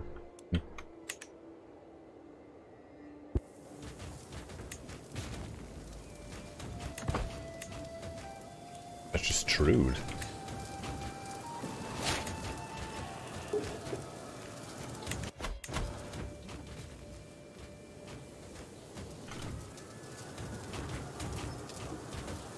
Yeah, that's true. Not a holy war for the Lollards. Touché. Oh, he should be... Well, he is a good commander. We should do... Up here I have no other good siege commanders.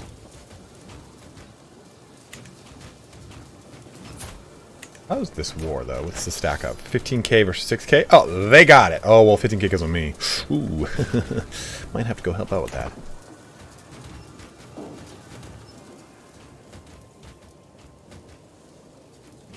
Actually, so maybe the beneficiary we choose is this guy?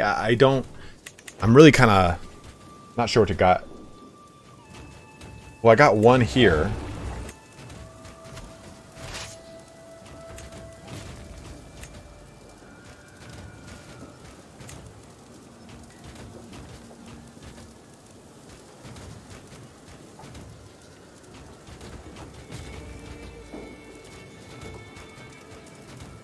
Yeah, I've got... Oh, okay, here's one. And main army is getting attrition for sure. Which actually, you know what? Let's split this army up.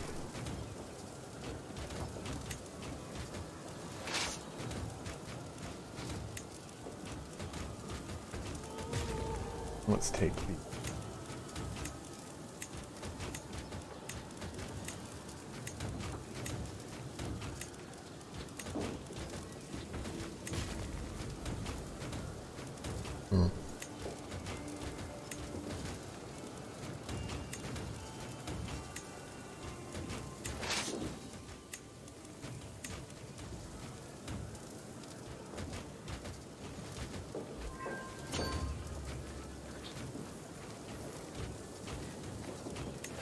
This will kind of help mitigate the attrition a little bit.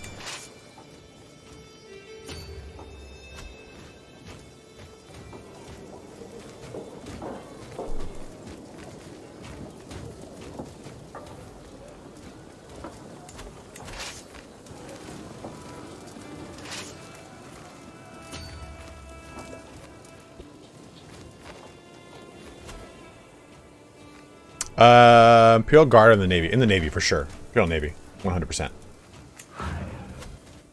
Not as damning, I'll tell you that. Dude, look at this just rampant horde.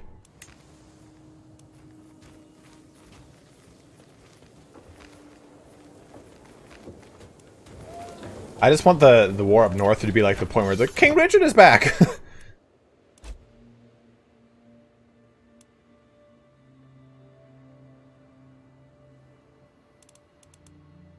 Oh shit, that guy died.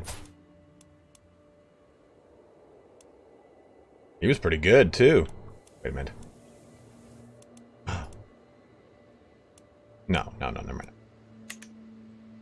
Nothing to worry about, we're fine.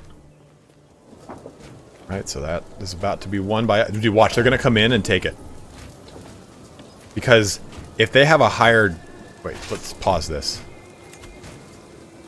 Because if they have a higher army commander here, then that commander will assume control of the siege Let's do this real quick. Just real fast.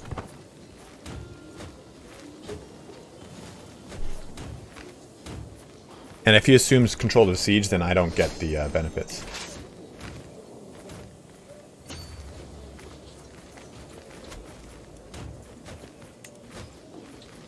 Yeah, cool. It's still my name.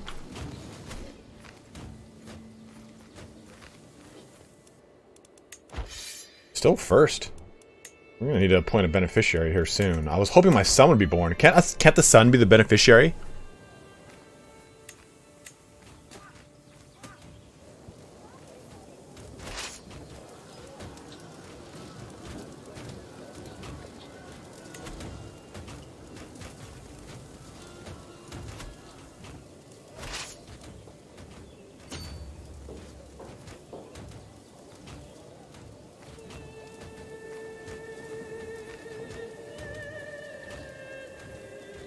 Yeah, you can do that, Tom. It's usually they depose the ruler and put someone else there.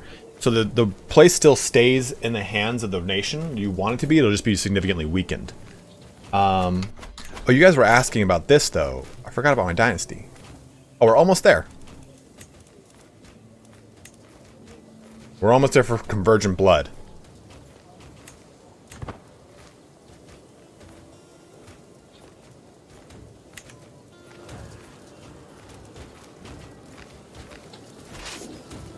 Oh, I didn't see that was too high. What?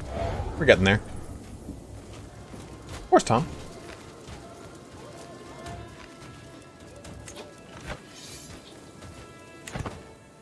We might actually need to go help out up here.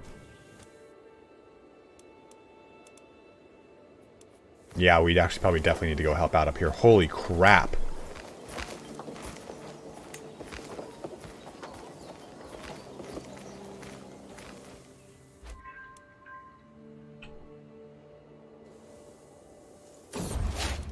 My son and heir. Okay, so this is Fernando of Sancho, Andres, Felipe, Antonio, Antonio? Didn't look Antonio. Berenguel, Sancho.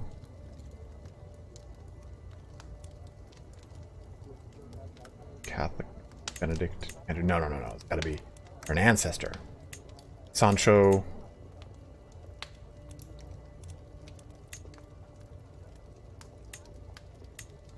Nuno. Yeah, I think it's gotta be Alfonso. But I think Alfonso is a Leonian name.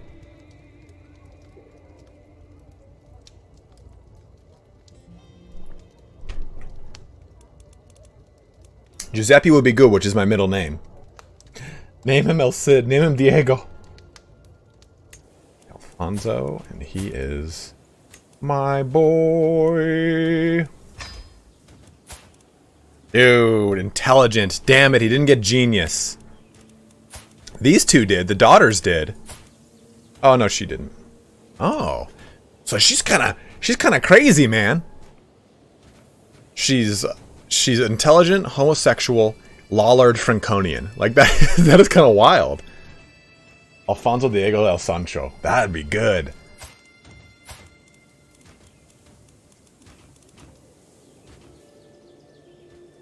So if I designate him the heir, what happened? Oh, he gets it all, man. Male preference. He gets it all.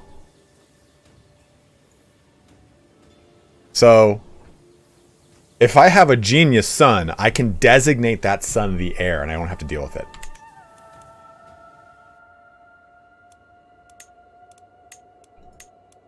Okay, so we need to finish this down here, and I think I need to disband my army and reassemble it up here to go help my wife. Actually, we'll reassemble it over here and go up through there. No worries, Tom. Thank you for joining in, though. Are you sure, Tom? It would have told me that right there. We're under absolute crown authority. Oh, let's see. No, he can't. I don't know who to give this to. I don't know who to make the beneficiary.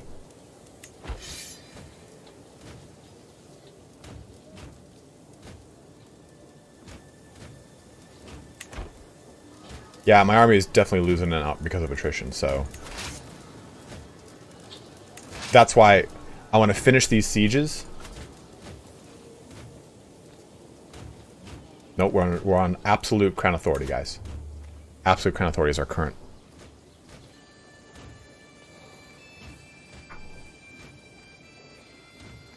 No, I don't have this seat. I don't have this selected. See? I don't have the Royal Prerogative Innovation. That's why it's grayed out, guys.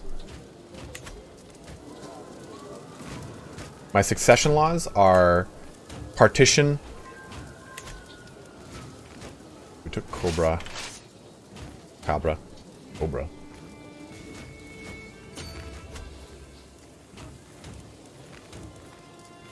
Oh, no. Stay there. That's what we did. Get him back in our lands. Let them replenish.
I'm just trying to decide if I want to have her be educated by me.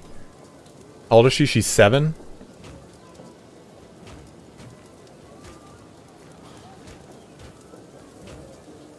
I just don't know if I should do it or have my my court physician do it. My court physician's good. Excuse me. Maybe I'm probably the best to do it. I've got no fucking stress. I got a little stress. Christian, we can throw a feast.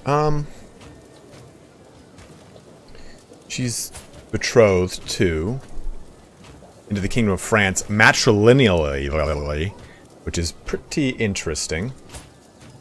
So King Henry's the okay, good. The primary heir. Vassal in the Kingdom of France. Okay, so that changed. Okay, so I'll do this for my daughter for now, I think. Just so she stays, like, within my court and everything. Duchy of Mallorca, yes. The County of Ibiza, yes. Duchy of Mallorca, yes, I know. Poland. The Kingdom of Lotharingia. Shit! She dies, I take it all over up there. Why do we want to throw a feast, guys? What's up with the feast?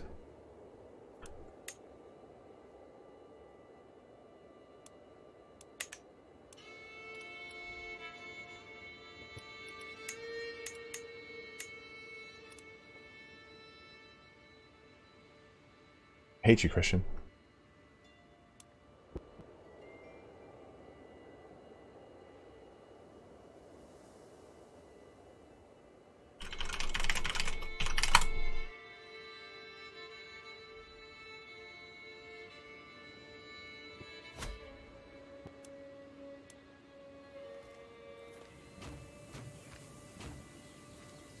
I'll put her on the cam just a little bit.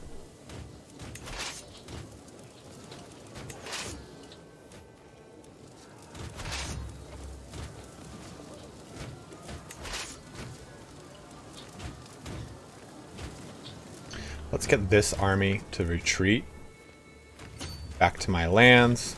We'll have this army stay because they still have better stuff. We'll disband this army.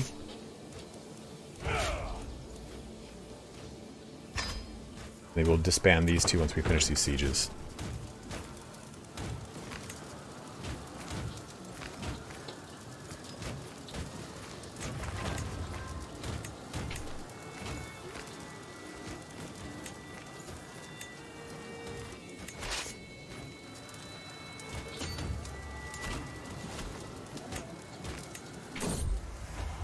Sensual proposal.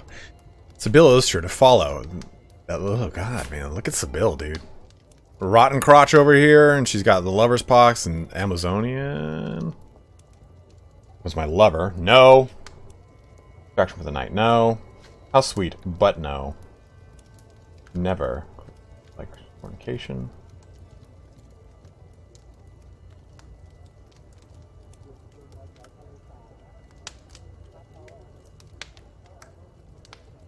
No one will attempt to seduce you. No. How sweet, but no.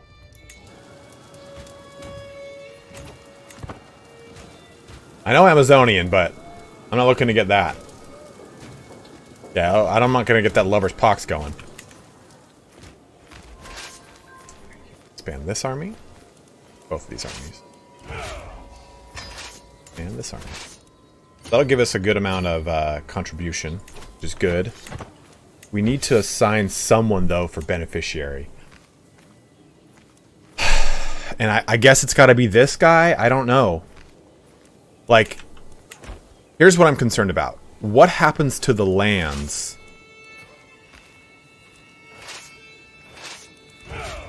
that, like... Oh, this son of a bitch. I hate that. Occupied by Pope Victor. So, when this holy war ends, what happens to all of these lands up here? I don't get them, correct?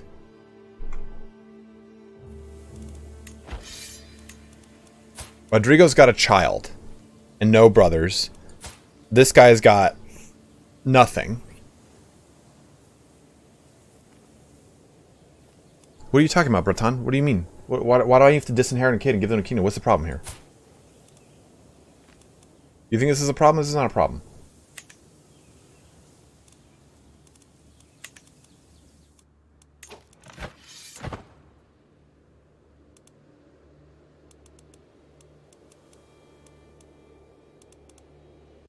Oh, so only this.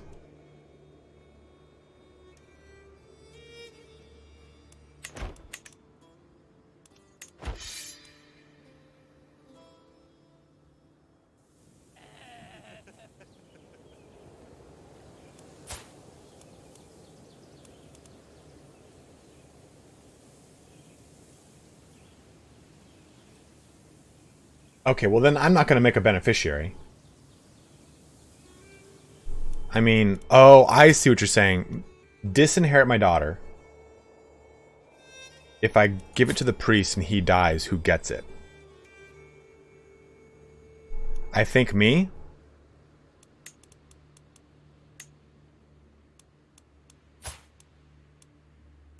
Or would it go to his liege?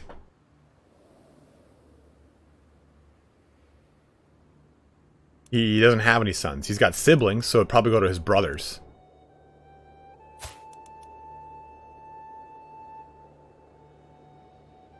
Nick, I've gotten that quite a bit.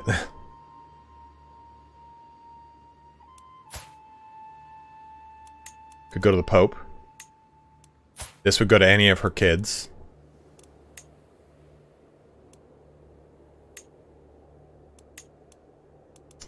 Yeah, I don't know. Don't know what to do.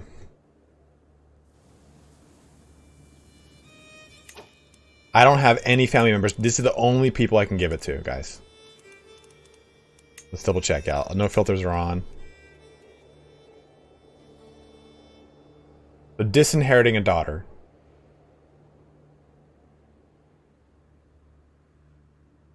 I mean, I could disinherit this daughter.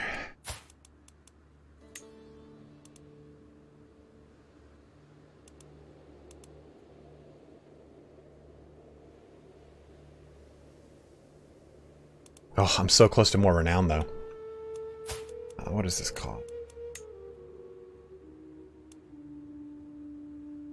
I could always just re-inherit her back in, though.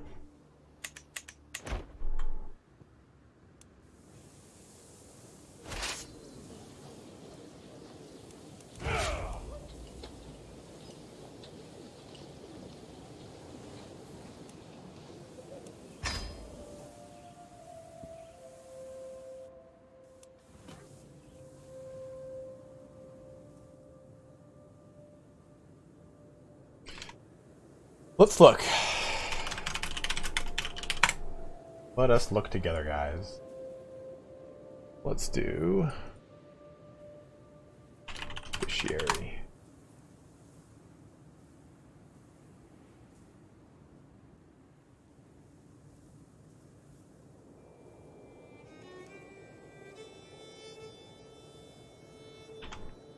Beneficiary. Character of their dynasty who will receive titles in the targeted kingdom proportional to their war contribution. Upon pledging, characters of the attacking faith will gain piety, and war chests will gain prestige. And blah, blah, blah. Character can withdraw their pledge. Militaries during this perpetuation phase. Characters who pledge military support may gain a share of the war chests. Characters attacking faith who pledge military support can also choose a beneficiary. Why can't I just go to them? In addition, during the preparation phase, the character can withdraw their pledge.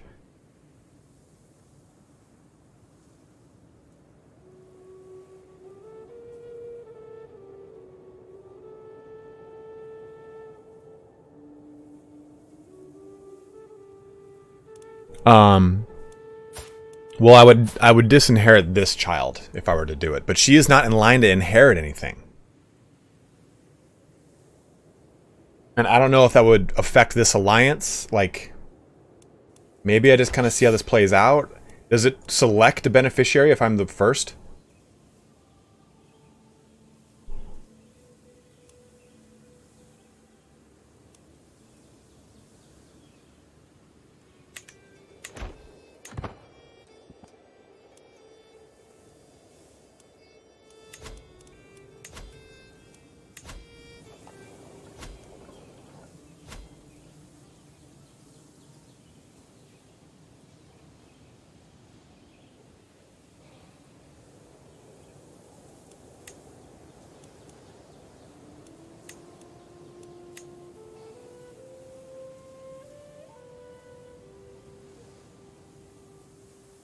Alright, Crochet Cooking, thanks for jumping in.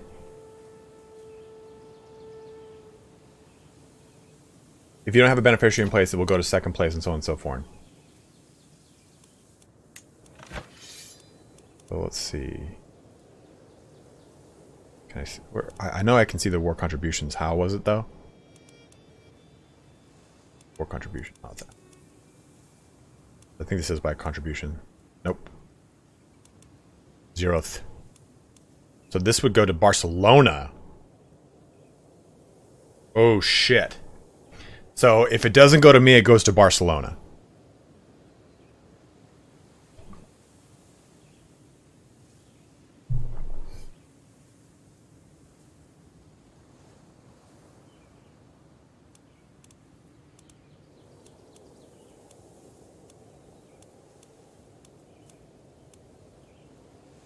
Or Sardania, which is in Barcelona.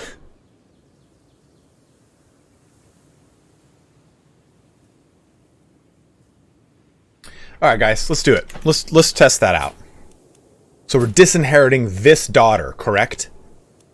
This is our choice.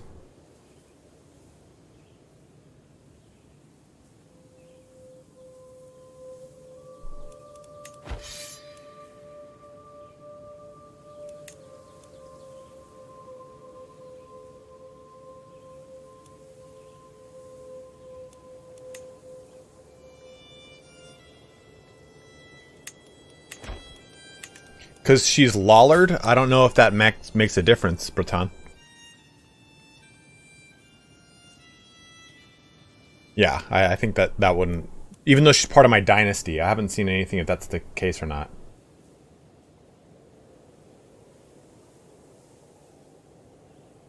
Christian, because I don't have a beneficiary set up. I guess I can't appoint myself as a beneficiary, which is stupid. But then again... So here's a question. Why do I want my daughter to be this... Well, okay, yeah, okay.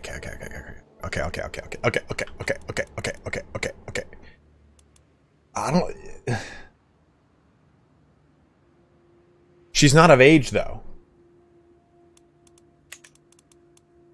Because the son's my player heir. And I have male preference, and it all goes to him right now. Like...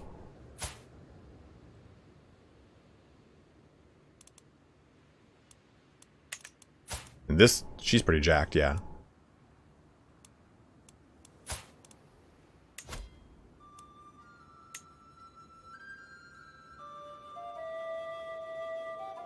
That could be good, actually.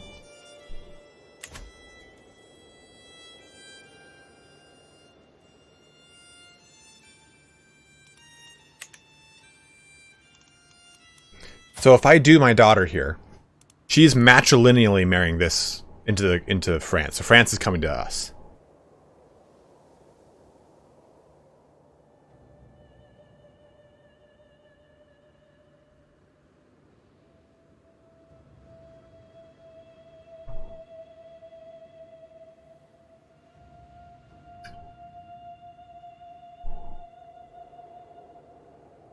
Not yet, Tom, but I can always make one.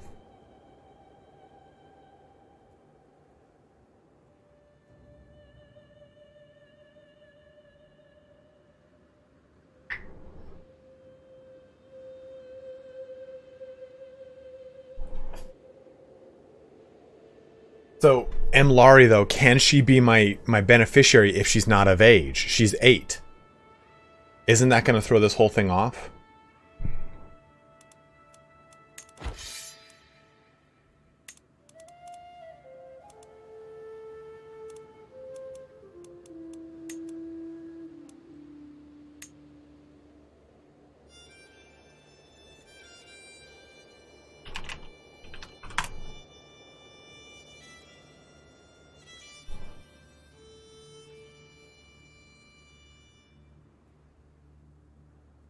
Alright, well, let's see what happens.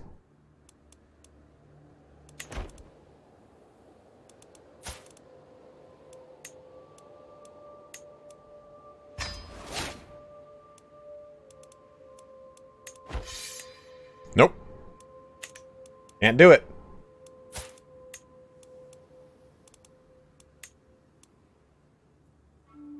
Here, we'll even let it go for a little bit.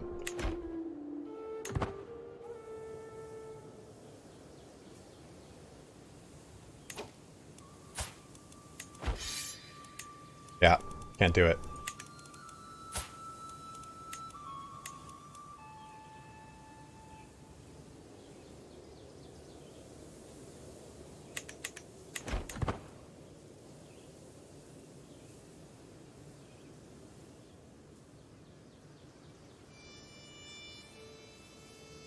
No, Red Rav, that's a matrilineal marriage.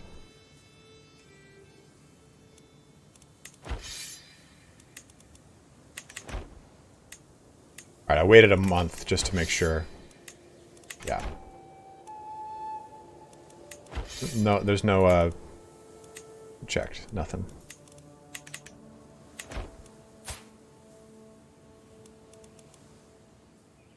No, she's in my court.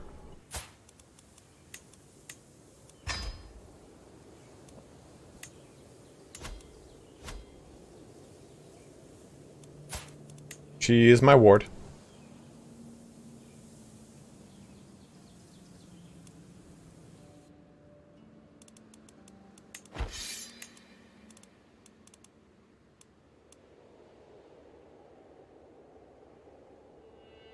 No, this daughter's at the is in Frankfurt, yes. But this daughter, these two are here with me. Yeah, I don't want to give it to him because it's going to make him super powerful.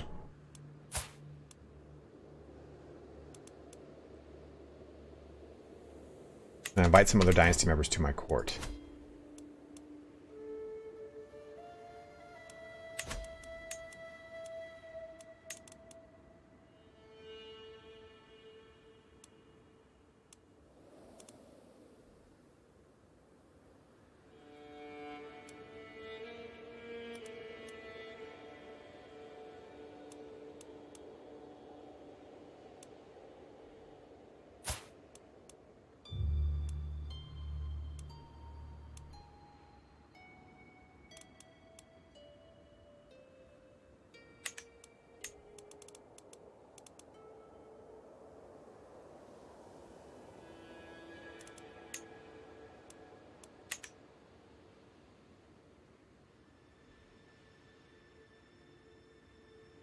Asus, but won't he retain what he has up here?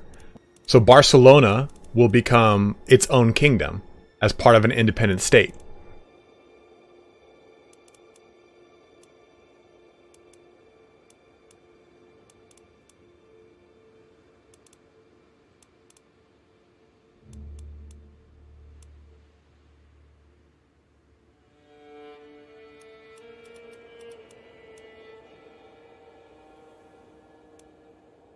Oh, that's right. That's not the beneficiary. Okay, okay. I totally screwed that up in my brain.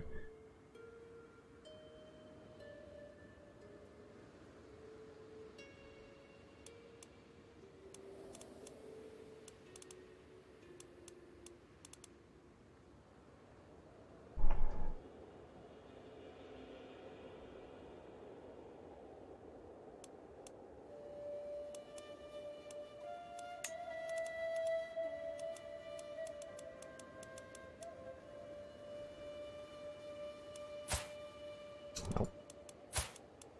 I don't want to invite this guy to my court. Sucks.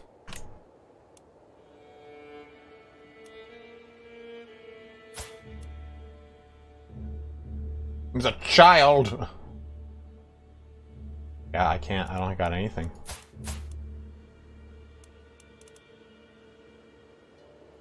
Guess this could be feeble.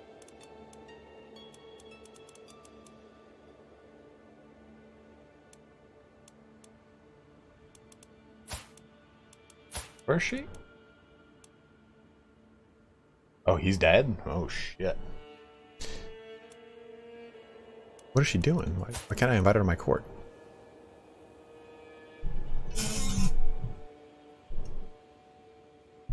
Oh, she'd be leaving her child, I see. Oh, Duke Nuno's the child. That's fucking duh. Ben 10!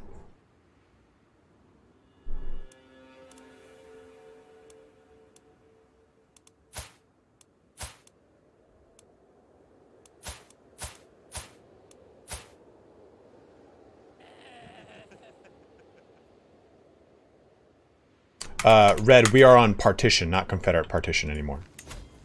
See? It's normal partition.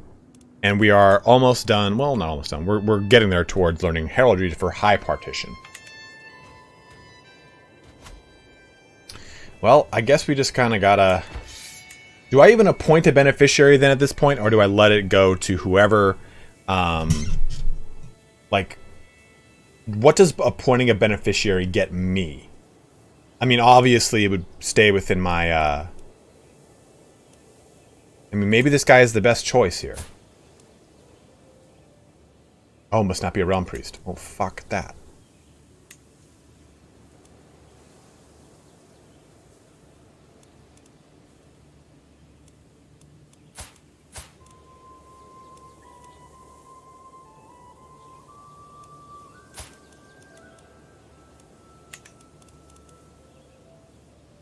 Well, I'd say it's probably better because at least this way, this would be a king. They'll be part of my dynasty that'll help out. So let's go ahead and just give it to this guy, I think. He doesn't have, I mean, the children, it'll go to her, and that'll actually kind of split up their situation, I think, versus this. These kids, they like me.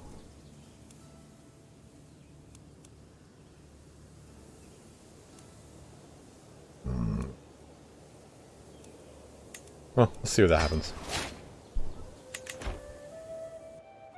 Let it go with it. Let's go with it.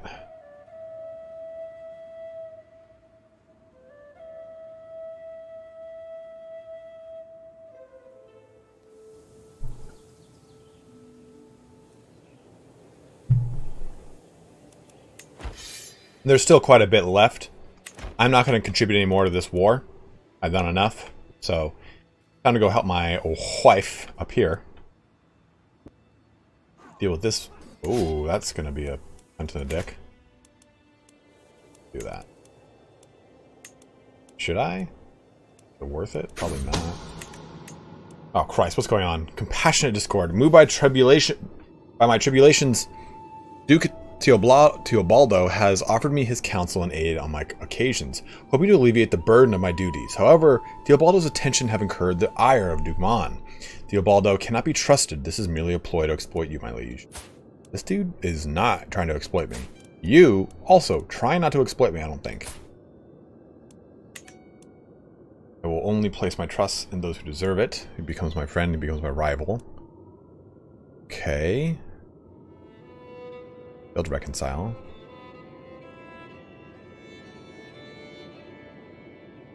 They both get a better opinion of me. I've got a line of succession, see? Little guy.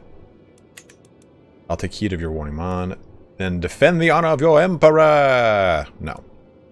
Can the three of us just not find common ground? I'm just. This makes sense here. Let's see what happens. I managed to reconcile the two vassals? I managed to reconcile the two vassals. Good. Befriended and pacified.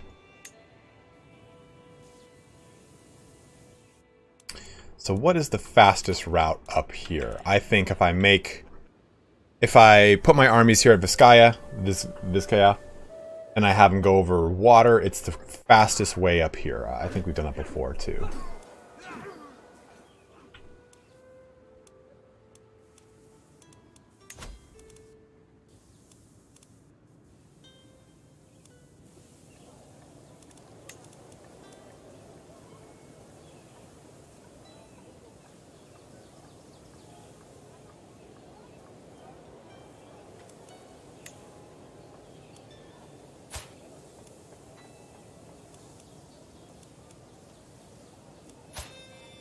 Yeah, absolutely. Bullshit claim? No, thank you.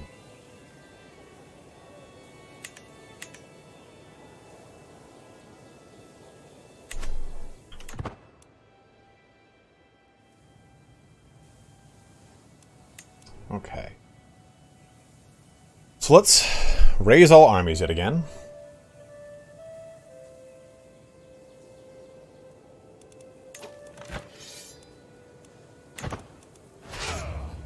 Don't need to get too big on here. See how high we can go. Probably stop around 10,000 maybe.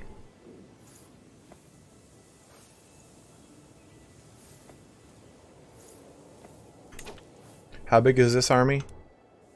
Yeah, I think I don't even need to go. Maybe we'll go to 8 to be safe.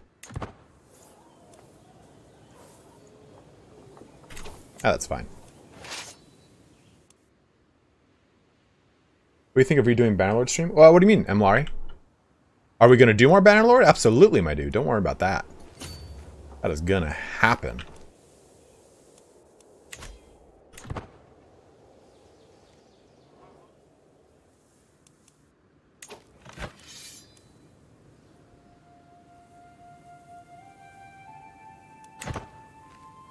What sucks is we're still going to have to come back and fight this.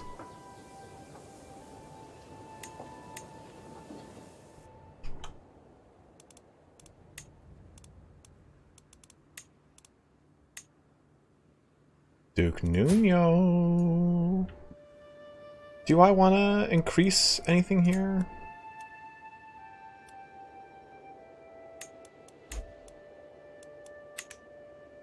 Pneumonia? What the fuck? Oh! That's not good. But it also is kind of... It's also kind of good. Kind of good. It's a little bit good.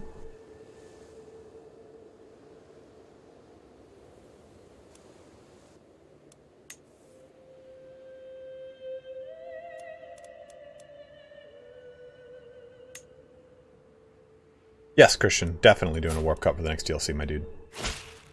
Uh-oh, what's that? Abhorrent to it. We have burdened you with your oppressive laws for far too long.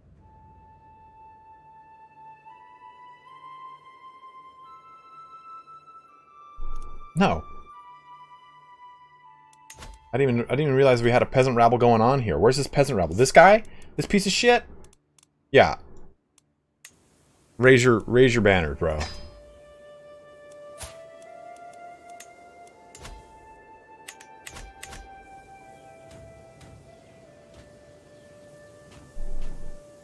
Well, what happens if I divorce her?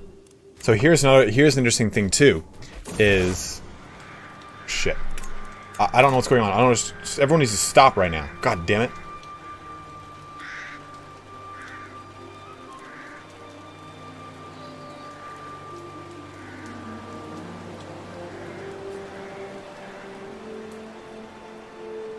Okay, so. Dude, we got so much prestige from that. Saint George has granted King Rodrigo victory. Does he get the victory? Just because, I mean, it's my better victory. I should have gotten the victory, I'm just saying. The victory for Maghreb.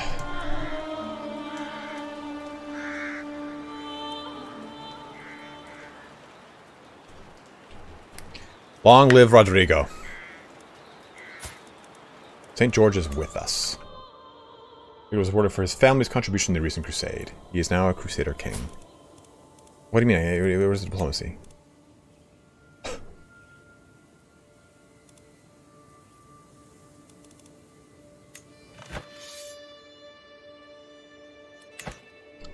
Wow, that gave him up here. That gave him the primary title. He gets over here. He's an independent ruler now, yeah. Can I just... Let me see this. I want to see what happens here. So I can just claim this title from him?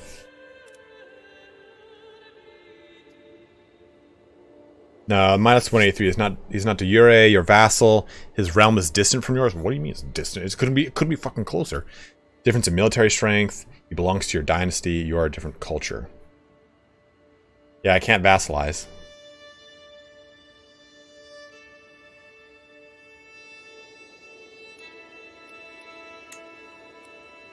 Who's the heir? Okay, it's his daughter. And the daughter's got tons of children.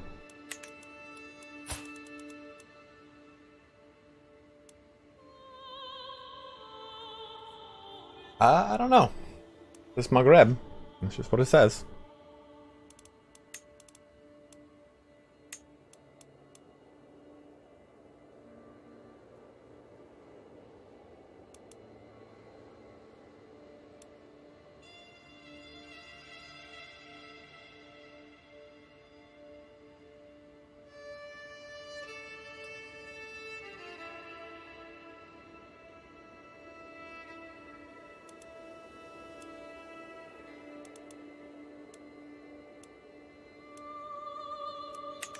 I don't know what to do. There's so much going on now.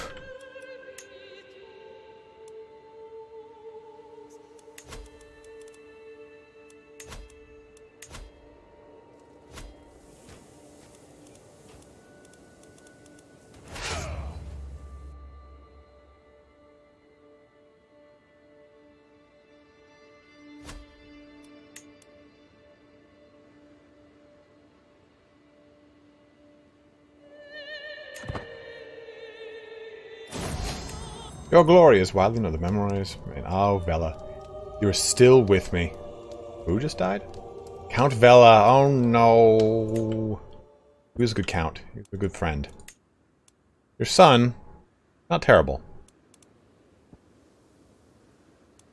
He watches hymns.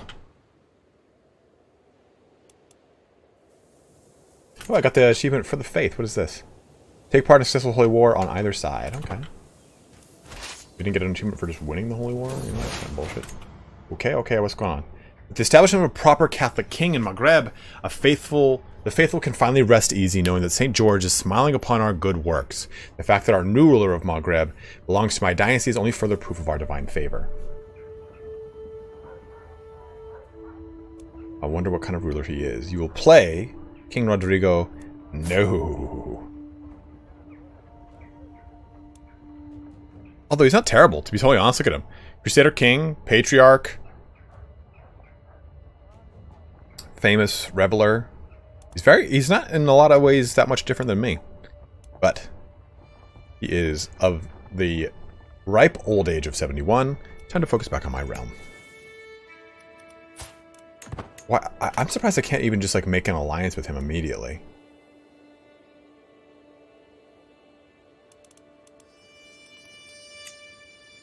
I don't get that. Who's he defending against? Okay, down here.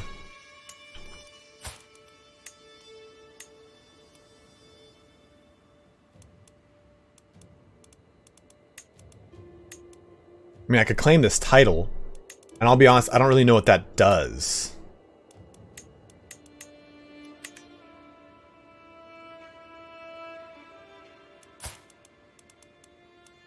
Oh shit, and she's about to die too. No, they're all part of my dynasty. They should be, because he's part of my dynasty. Yeah. Dynasty Jimena. No, when he dies, it goes to her. And then de facto to him, more or less.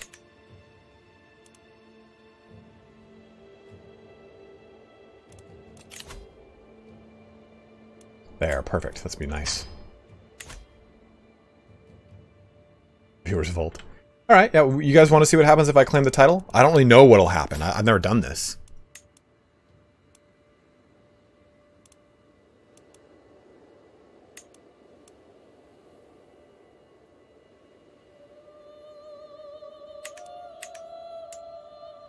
Yeah, it gives you, I know it won't give me the land. I just don't know if it's like even worth to do that. Maybe we just let that go for a little bit. Let it go for a little bit longer. This would be an interesting kingdom to start as.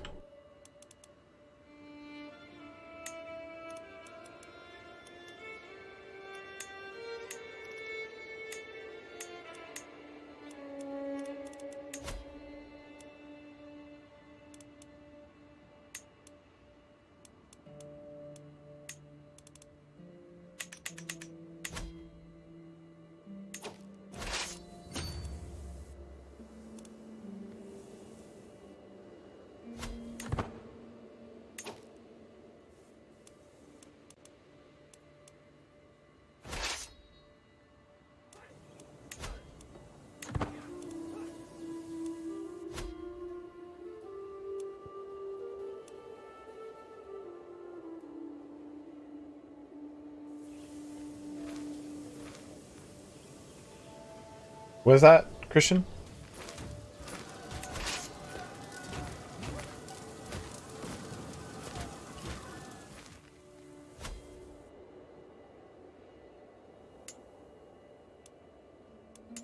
Like the band? I'm surprised I can't just like form an alliance. This vassalage might increase though over time. The culture thing kind of hinders me. He's not de jure your vassal. I would need to get above that to do that. King Rodrigo's a king. It helps my splendor. Yeah, so I thought we were talking about. Are we talking about the band? All right, time to go kick these hookers in the mouth.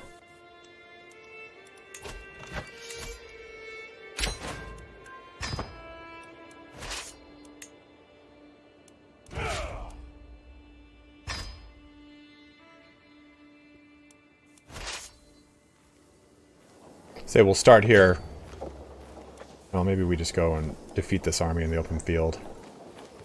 Well, we're disembarked, so we'll wait. We'll wait. What?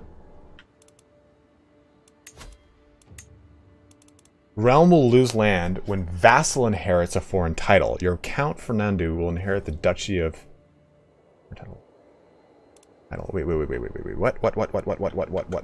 What's going on? So he's set to inherit what?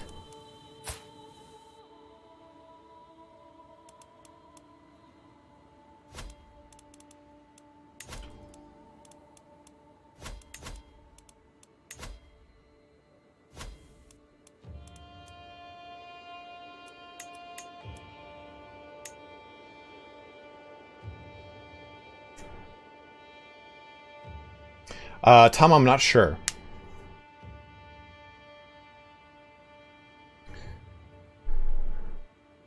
Your vassal will inherit the duchy. Hey, Sean, what's up?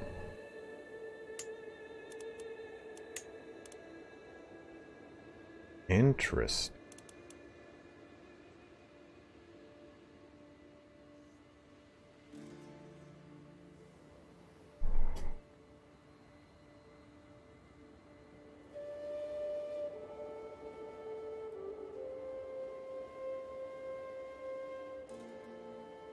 Okay, so if I create then... Yeah, you don't really deserve it now, do you, dick? So it's saying basically if I make this guy a duke, then he stays within my realm. Right now, though, because he is set to inherit this...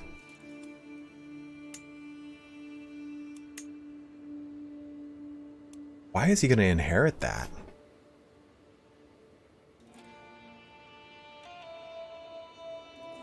Dude, me and NASCAR, that's a nice combo.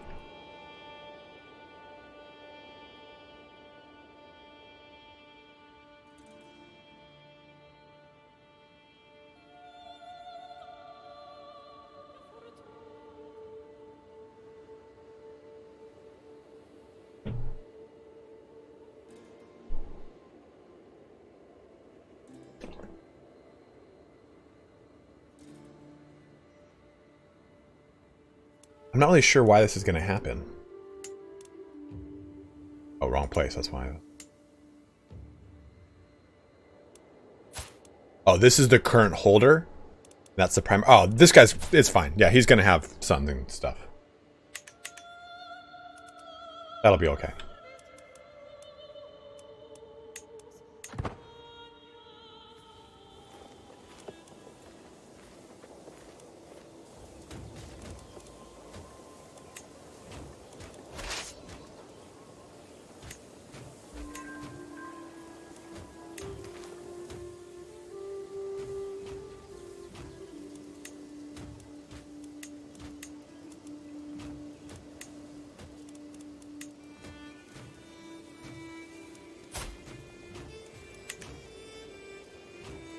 Well, I think higher taxes isn't.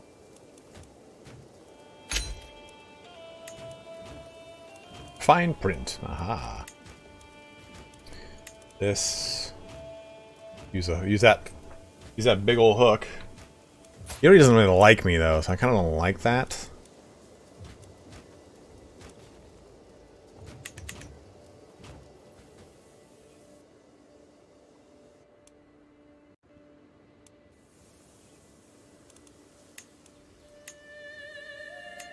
I can always ask for even more gold. Holy crap. Yeah, might as well, right? Like, he loves me.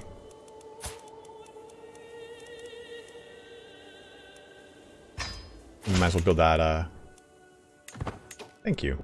We'll do this then. Santiago makes a chapel.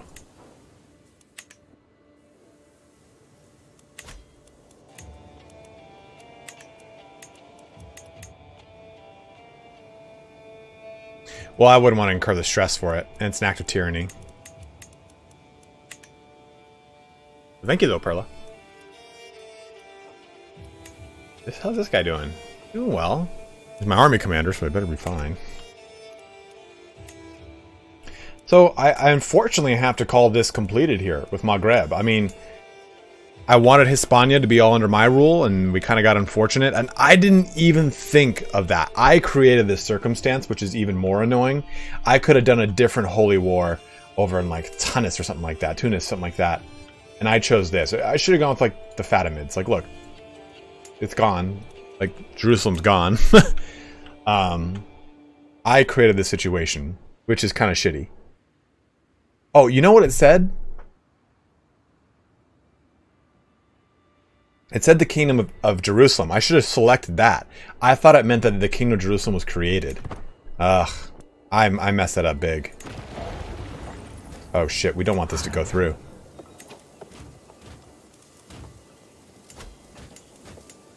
Well, no, my wife is in Berg. Let's make sure of that. Yeah, she's in Berg.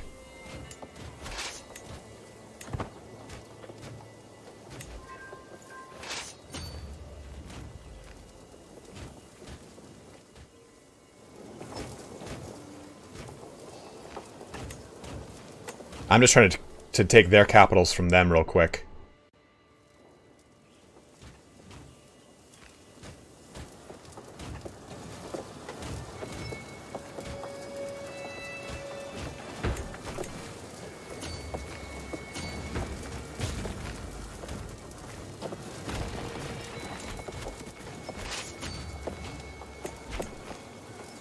Oh, Chanel has pneumonia. Good.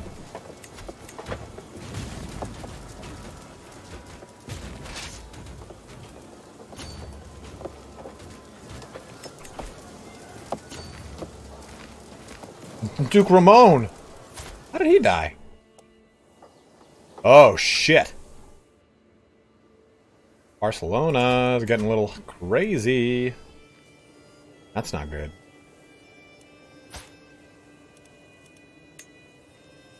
Seduce him.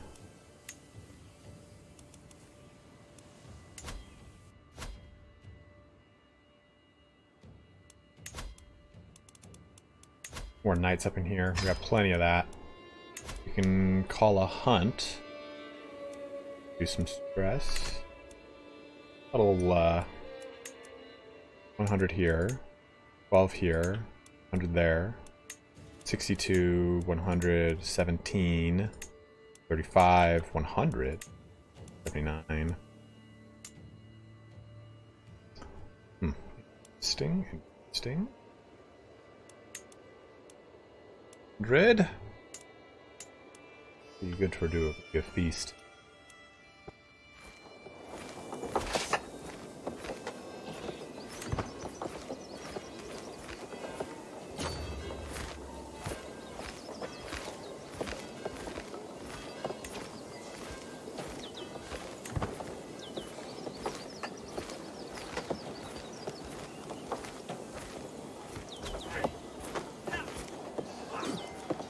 Let's see how this goes.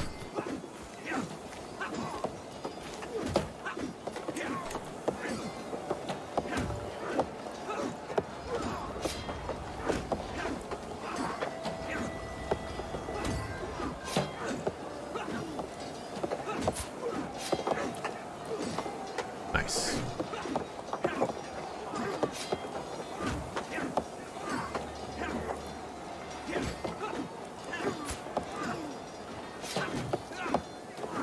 Nice. Count Bouchard, take a that.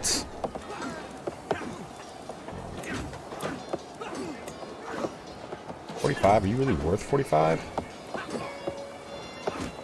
Really?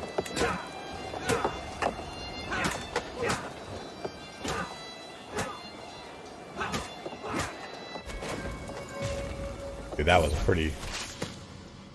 Oh my god, what has just happened here? Pause this. Dufoth, the husband of Duchess... There's so much intrigue going on.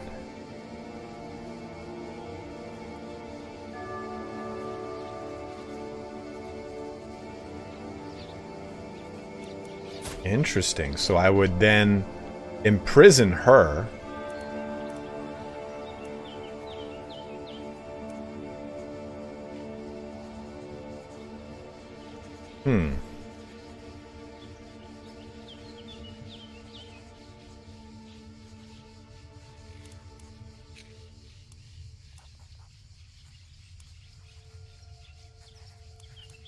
No.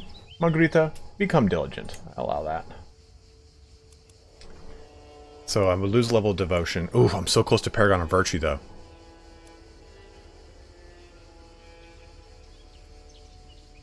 Can I do this real quick?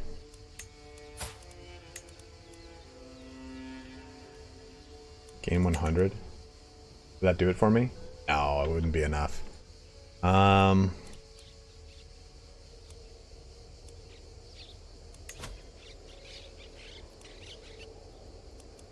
Oh, whoa, whoa, where did my court position go?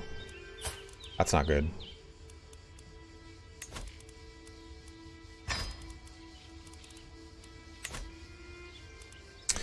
Okay, so let's see here. Martine! I can imprison her.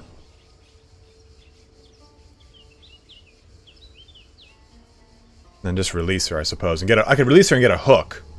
Which is not a bad thing, to be totally honest. Yeah, we'll imprison her and then release her and get a hook. Not the most just.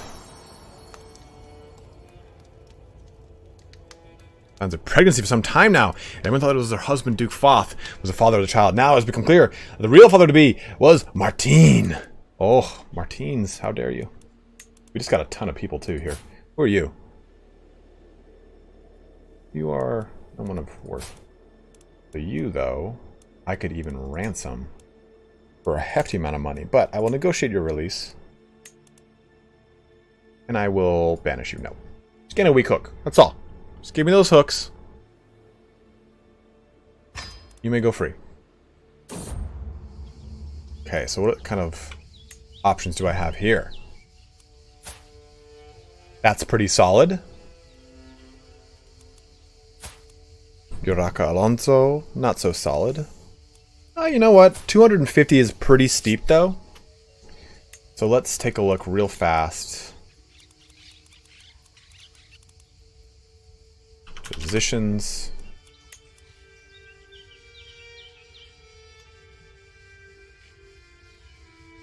Nine.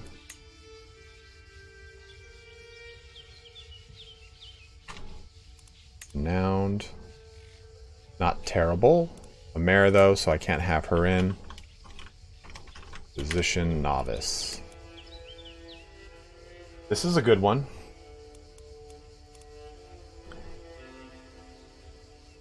Let's just, you know what? It's 250. We've got the money. Let's just do it. Go ahead and do that. Catholic Castilian, a nice Catholic Castilian milady.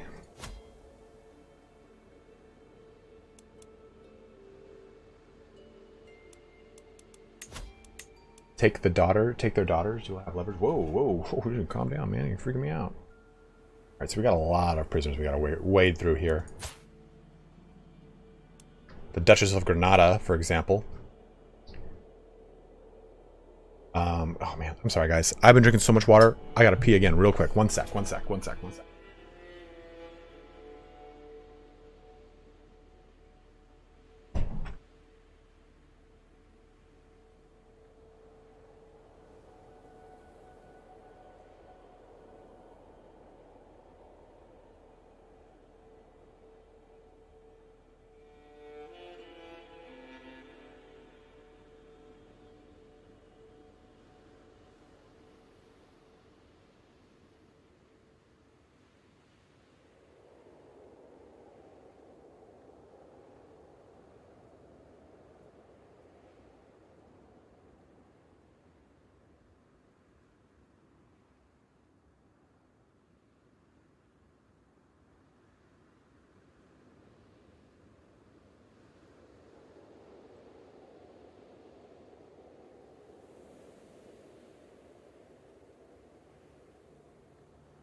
Yeah, this is there's a lot going on over here.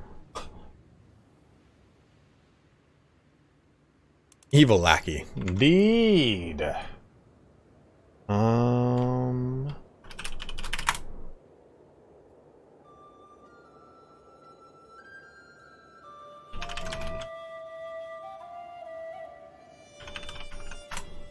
One sec, guys.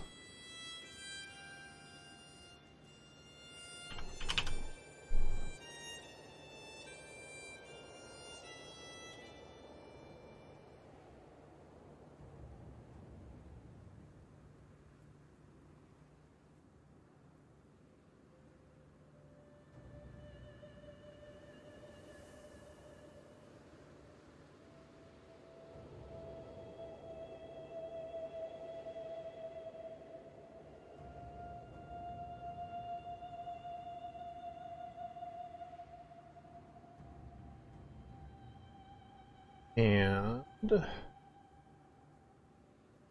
alright, so I don't actually, I cook every fucking day. On the weekends, I don't. I figured I'm gonna order food real quick so I can actually eat in somewhat of a timely manner. Otherwise, I'll do it after, and it's gonna take forever.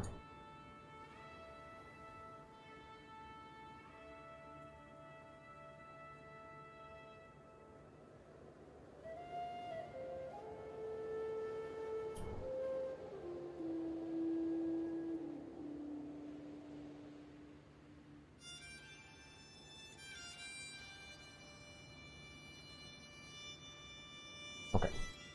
Perfect. We're gonna take 90 hours to get here, too. It just means we're gonna stream for longer today.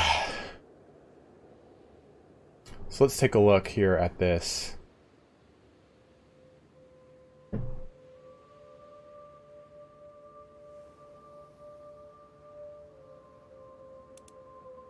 Me Viceland in succession. I got 2 months left to live, and my realm is getting split between my grandson and my 3 daughters, one of which is in a foreign court. Oof. Disinherit the foreign court, for one.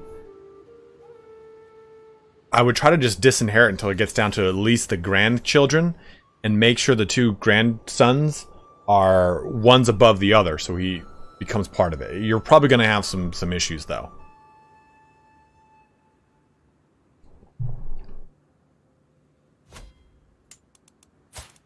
Oh shit, this happened. So look at that.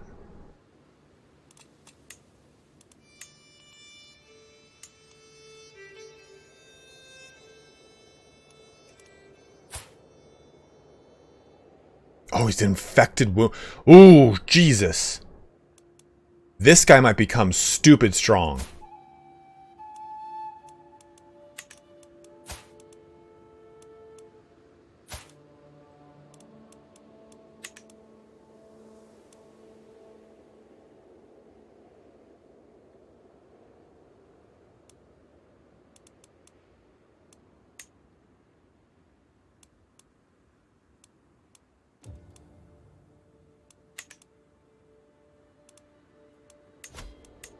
Oh, let's deal with this mess real quick. Ferdinand is of no importance. Albert is again of no real importance. Can't even accept it. Why don't you just recruit you then?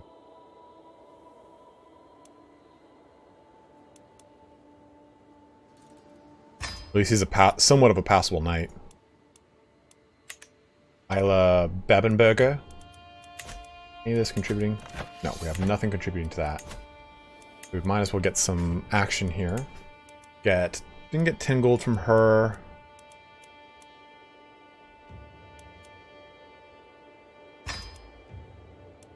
Mundir down here. Whoa, he's a giant. This is the peasant leader, revolt leader. What is my dread? That's a good question. My dread's gotten pretty low.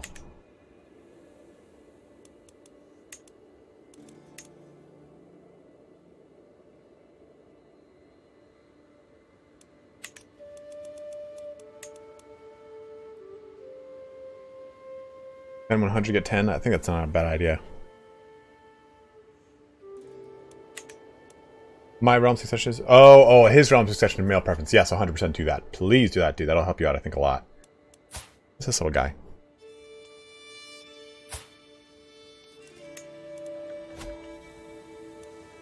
Why do I have him? It's just some kid.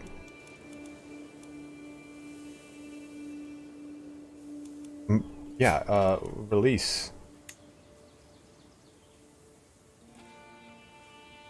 Oh yeah, at least we'll go to Catholicism. That's just she was important at one point. It's his spouse? Or one of his, like, 15 spouses?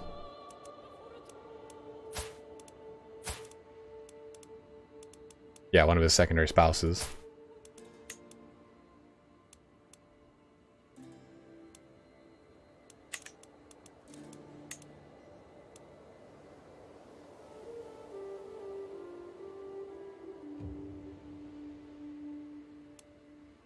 Yeah, friends and lovers. That's not a good thing.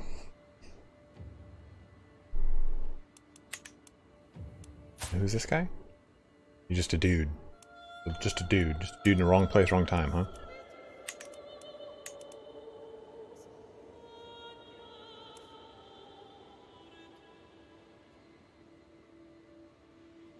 Why would I want to recruit him? Is there anything worth... Yeah, renounce your claims and go about your way, dude. I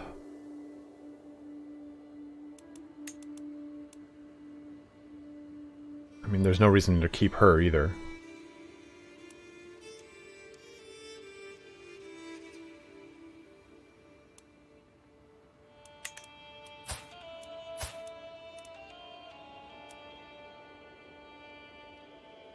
Just a dude playing a dude dresses another dude. We won't accept that.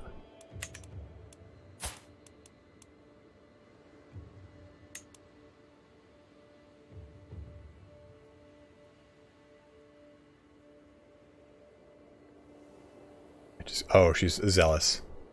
Yeah, go about your business. I don't have any need for all these prisoners. A lot of them, at least. Duchess of Granada. This one could be useful. Just kind of filter what's left in here out.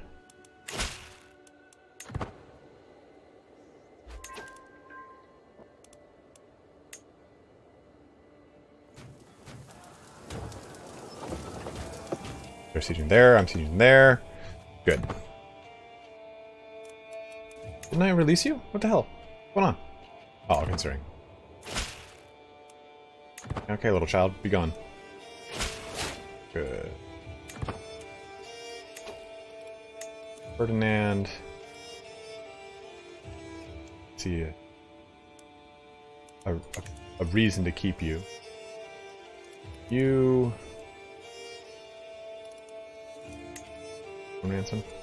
I think killing this guy for dread would give me, yeah, it does cost me a little piety, but I think it'd be a good idea just to kind of, you know, scare some people, get that good dread up. We'll execute him. Duchess, I don't really see a reason to hold on to you.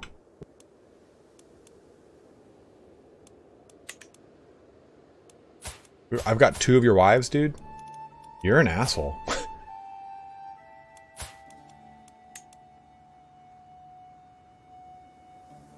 The greed is just there, you know?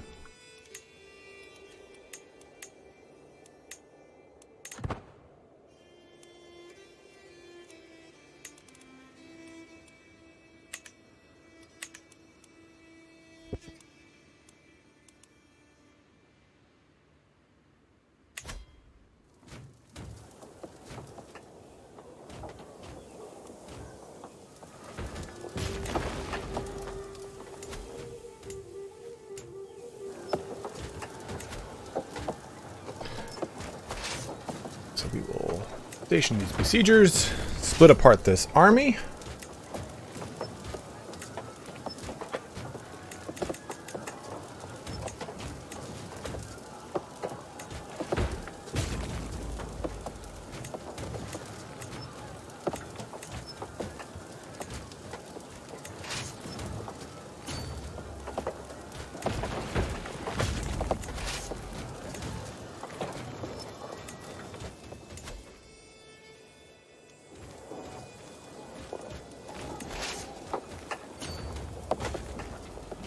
Is London even in the game? Yeah.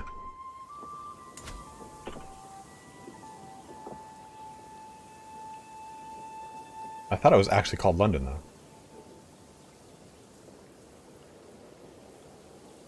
Am I stupid, like I usually am?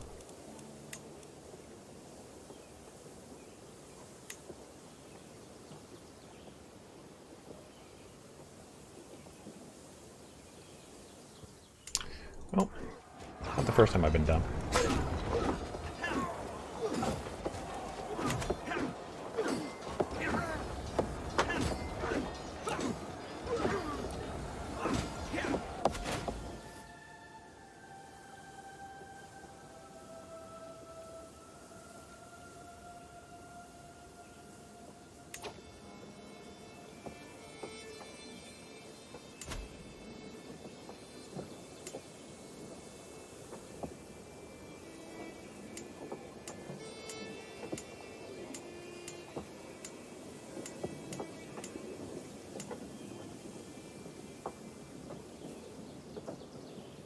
Middlesex above the river.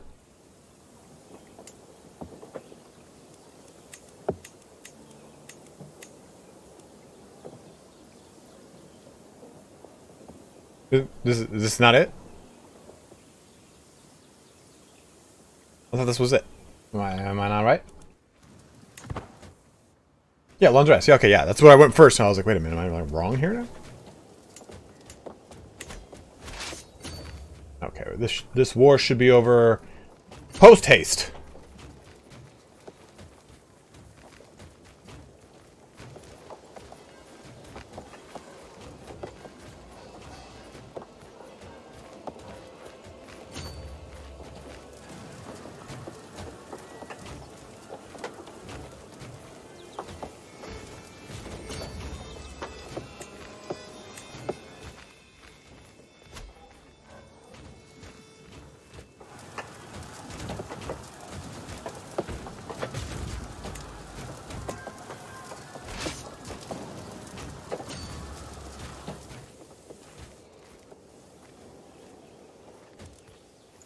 Oh, that's some other little capitals we can take, okay.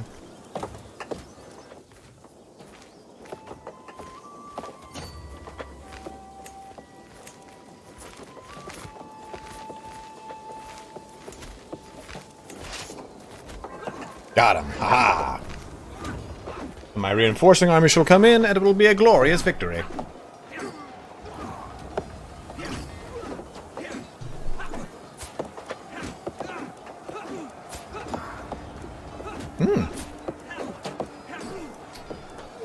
Oh, no.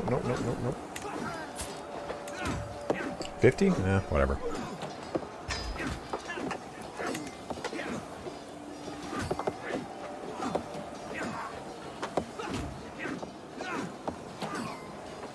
Blown the rest because of... Okay, gotcha. Our knight... They killed Ludwig. Man, our knights are just bombing it over there, just crushing people. Unfortunately, this was before the late battle phase, so... They will maintain their army.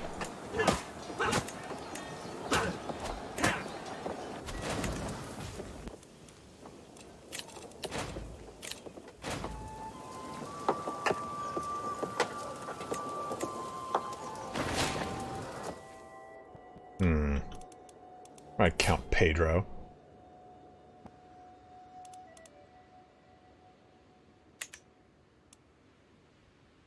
Yes, I do have caballeros. I always have more caballeros. Yeah. Got 2 units, which I could be down to increase to 3. Screw it.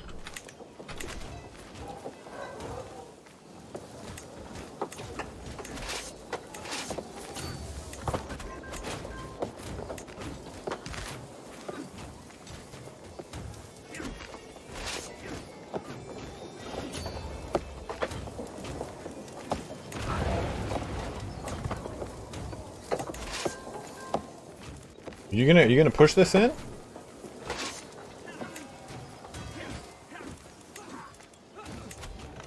Ooh, we got some good captives here.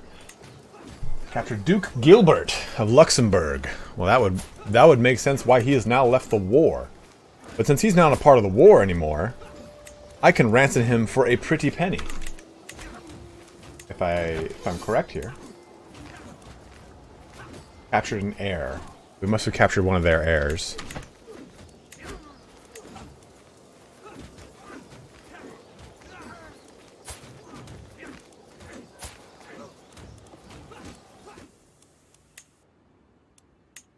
I don't know who we captured, but it says I got an heir.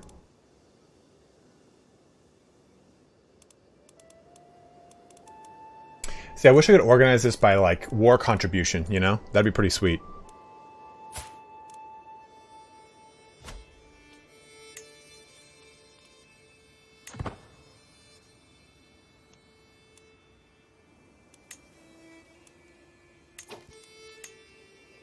Where does he capture that? Mayor. Don't know. I have no idea.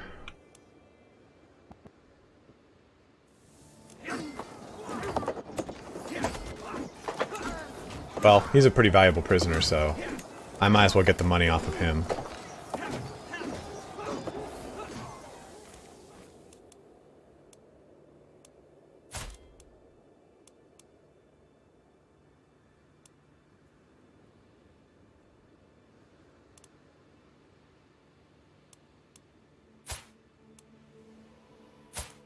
This little guy is set to inherit quite a bit of land, I'm not gonna lie. Maybe we ransom just to get it, and we'll see what happens.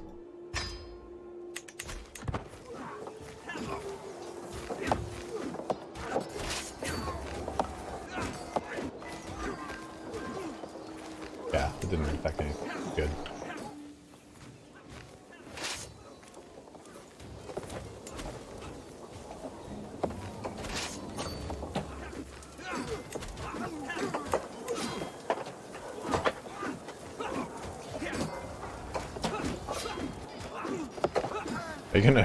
We're gonna push this to completion here? There we go.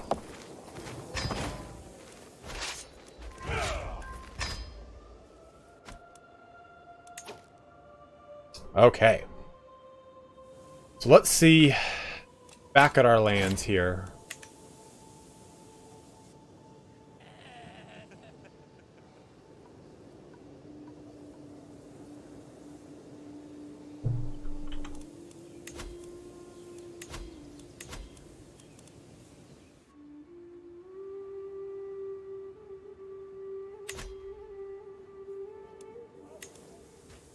Damn, this is a pretty gnarly little army here. Doesn't revolt. Ooh, against Porto, huh?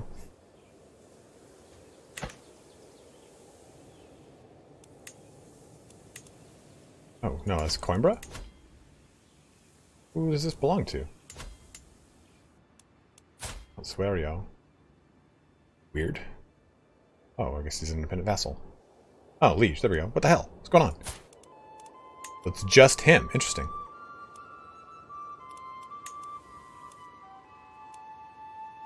Barcelona is having a issue over here.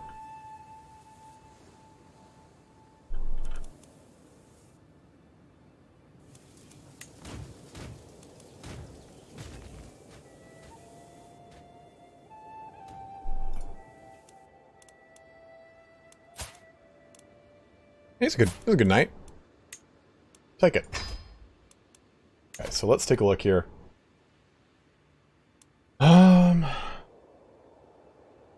Duchy claim. So we got to deal with some stuff going on. One of the biggest things to deal with is this situation with Maghreb. Maghreb has become kind of a shit show. What? So he remarried. She died of old age.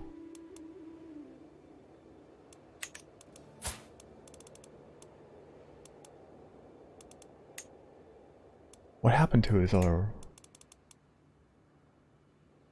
So this guy is set to inherit the Duchy of Leon and the Kingdom of Maghreb.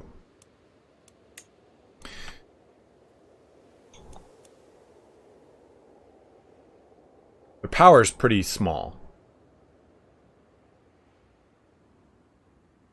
I'm good, Brad. I hope you're good too, dude.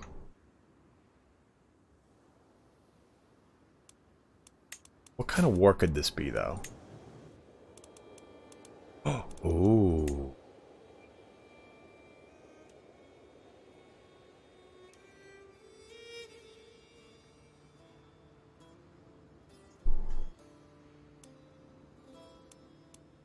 Guys, we could do it. We can grab the duchy. We can get the duchy. We can do this. Although, the kingdom title is very, very enticing.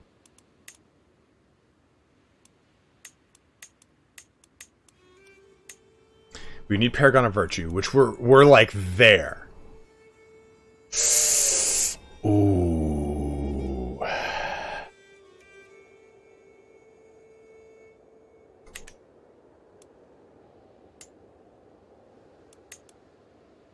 He wouldn't be stoked on it.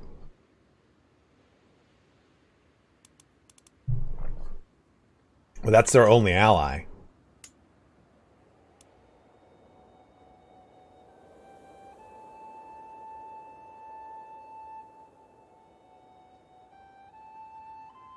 Well, see, the problem, Lee, is that even if I do that, I'm wasting a bunch of time there.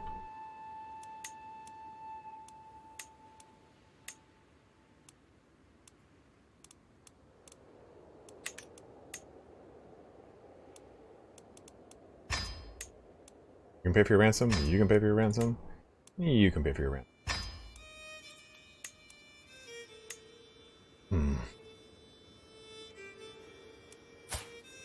That's so cool. It completely changes his name. He was a duke. Now he's Amir al-Umara.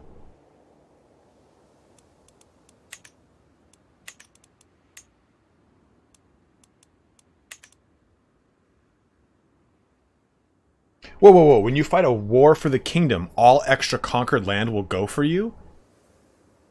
Since when?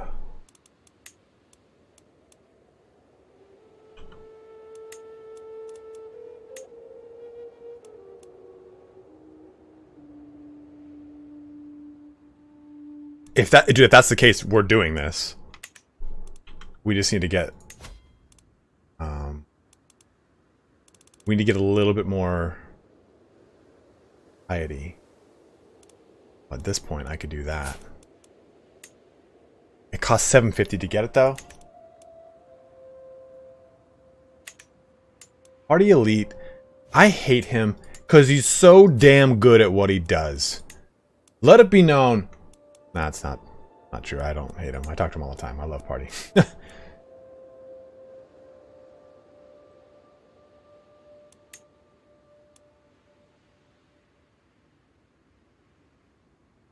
Well, this isn't... See, this is a holy war for a kingdom. This is not a conquest. I don't have invade kingdom. See?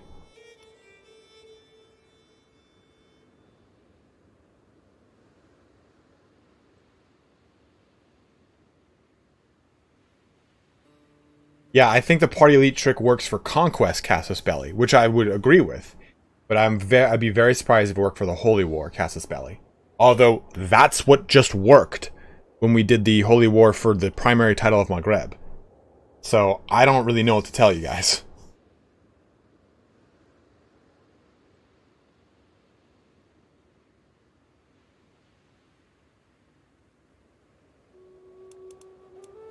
I mean, I could do it and then just break the peace immediately.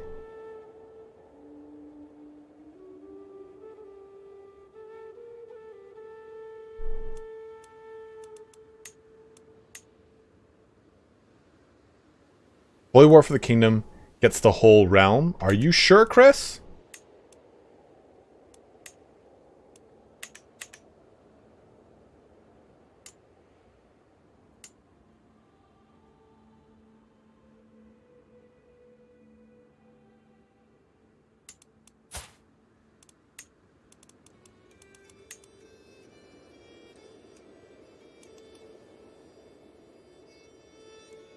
This is going to reduce my renown, unfortunately, though.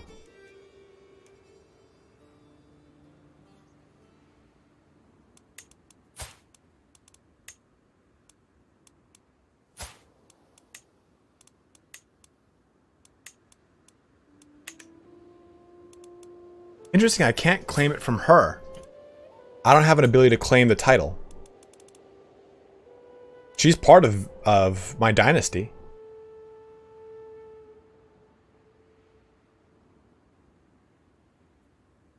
Oh, I know I'll be fine. I just don't want to like.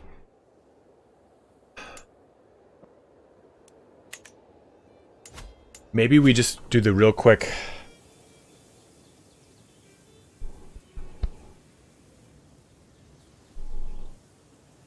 Wrong religion. Okay. So maybe we do this then. We declare war on the duchy. This will give us Paragon of Virtue. And then we can declare war for the kingdom and just sacrifice, like take the blow to, I think it's my prestige, which it can take it. Buy the claims with your scholar perk. What is this buy the claims thing? I don't think I've ever done that. What do you mean?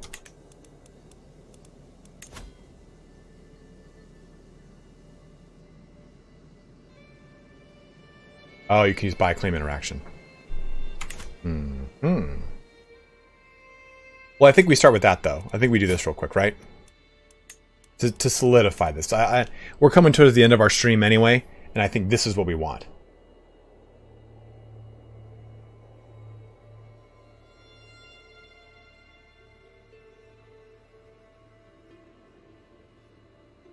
And then this will give us the piety to get Paragon of Virtue, which we can then use on Maghreb. You guys agree with that kind of? We can take the Grand Emirate from there. Do you guys? Does that sound like a good approach?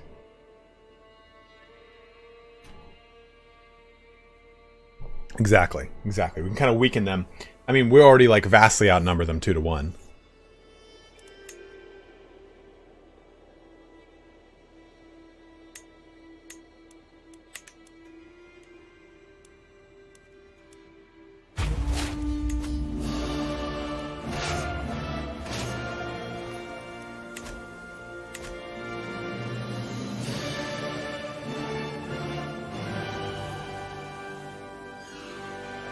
Maybe I forgot to build my capital.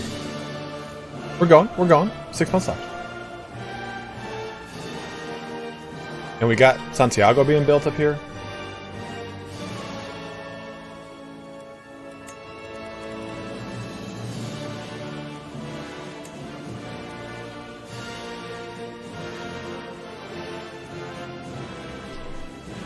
Of the Slaughterers to war?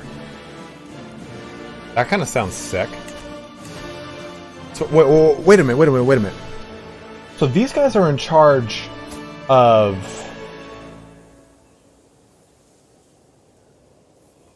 So does this mean I can bring these guys into this fight and they'll bring their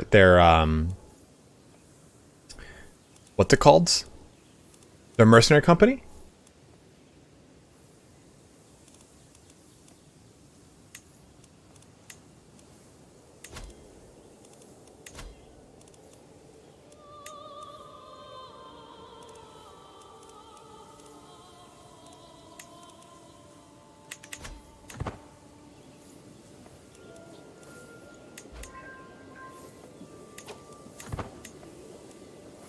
We'll try it on the big one then.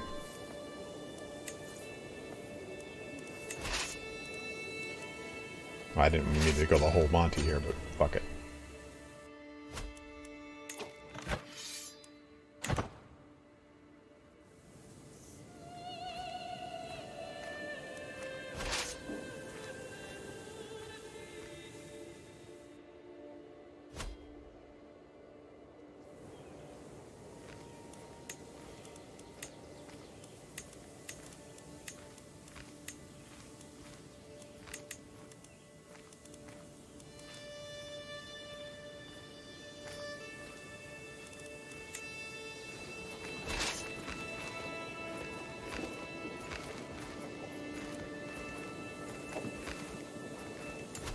This is in the mountains. This will be kind of a tumultuous one, but we'll be fine.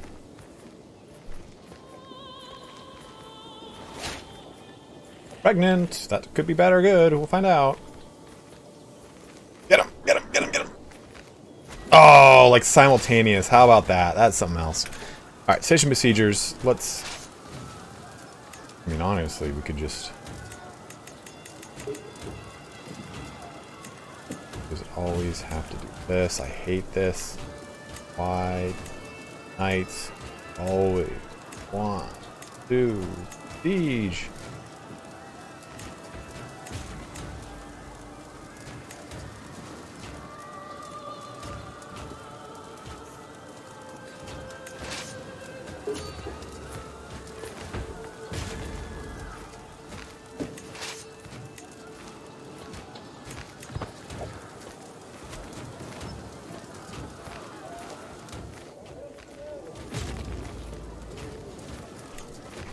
Got him. Right before they could make it off, too. And that was a pretty substantial force, too. That was 3,000 of her 4,300. So that's a good catch right there. I'm good, Hugh. How are you, dude?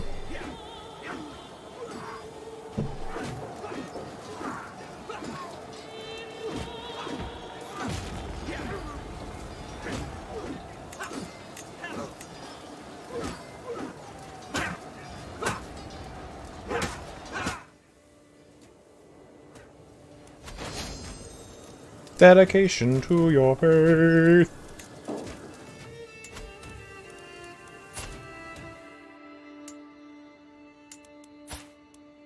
I just didn't know if I could do like a double war.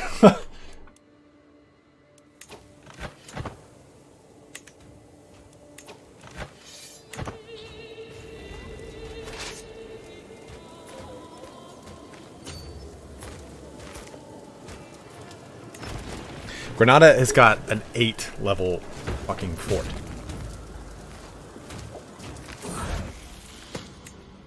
Benita comes of age. Look, Benita's looking spry. I'm just kidding. I'm kidding. She knows a lot of ways. She now knows a lot of ways to get what she wants. Most importantly, she is highly aware of political implications of those wants. Nice. She is now of age. Oh, it's the other one. It's the other one. It's my other daughter. No, Evan, I just meant like the further, like increase this war down to here. Like basically create 2 war targets from the same war.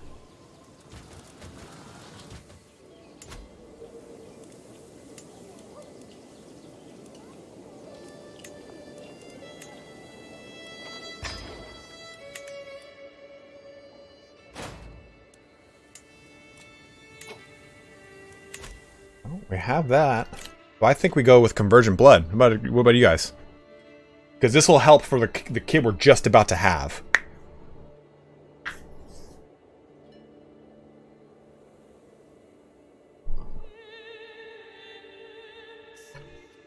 Yeah, what if I totally forgot to say that, guys. Got 200 bros watching, 130 likes. Make sure you turn that like button blue.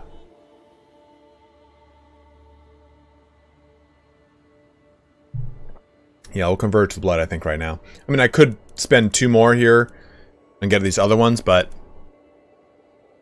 What here? Guest opinion plus 10. Better guess will be attracted. Fertility plus 10%. Yeah, I'm gonna do that. I want to get those better traits going.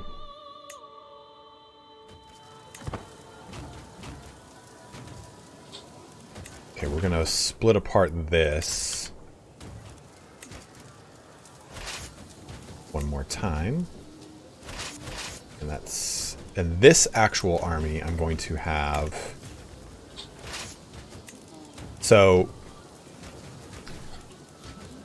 this I'm going to keep there. I'm going to keep all my knights in the 3rd army here. That army I'm going to keep closer to the frontier.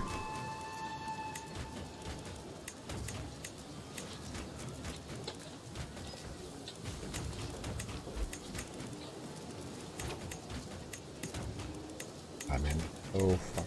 Many knights.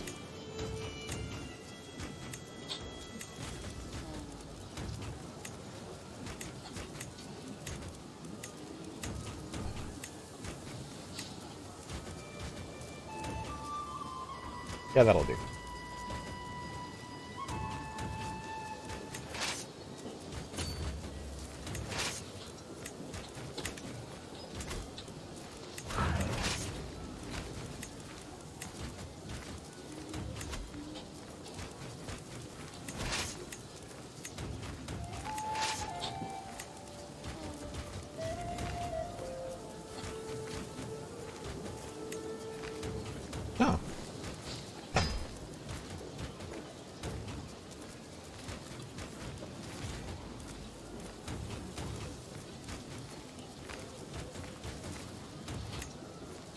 And send him up there. Perfect. This is just gonna take forever.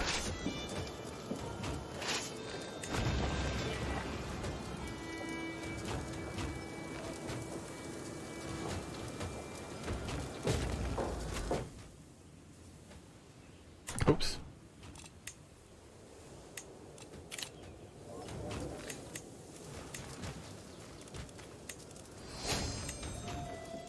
Nice Templar has been established in Seigneur. Oh, hey. I want to try that. Fire for 85. That kind of sounds... I've never done it. I just want to see what it does. I can use them to be aggressive. Oh, that's cool. So they immediately go to where... That's so cool. So I can use these guys offensively, which is cool. I didn't know how it would actually work for me.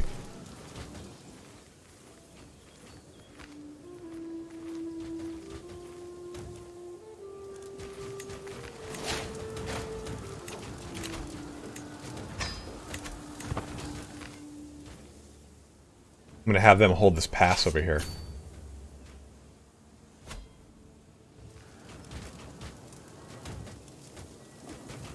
Yeah, that fort level's pretty damn high. Forgot about that.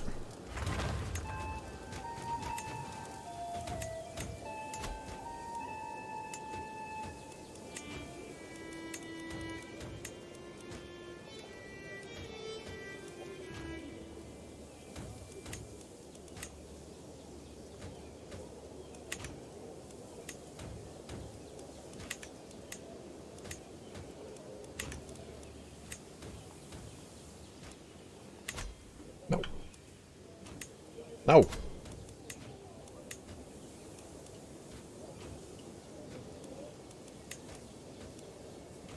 Manor houses.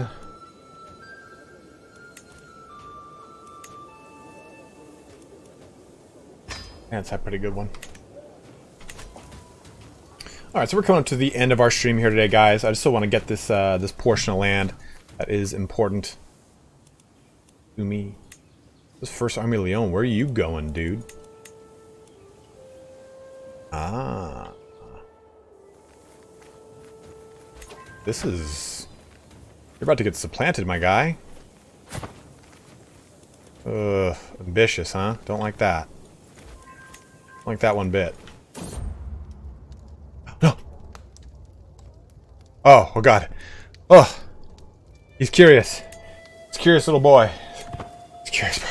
I thought he was a dead little boy. I was so scared.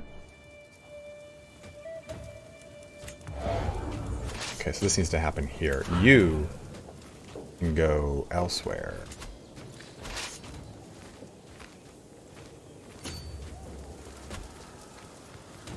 Evan, good having you about, my bro.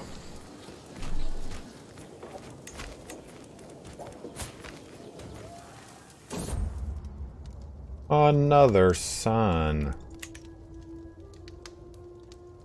Ooh. Ah, just intelligent. Not a genius, just intelligent. Okay. Well, there's always a chance. Alfonso and a Sancho. I'll allow it. Now things are going to get a little spicy with that succession, but I can just designate a primary heir now.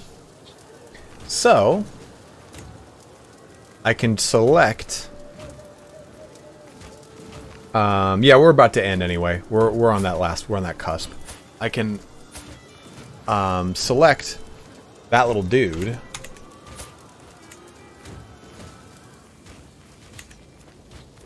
I was hoping to have a genius child.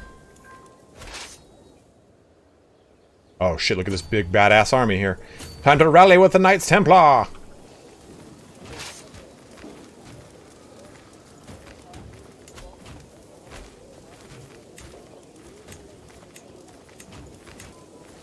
Well, we can switch over to high partition very soon. In 4 more years.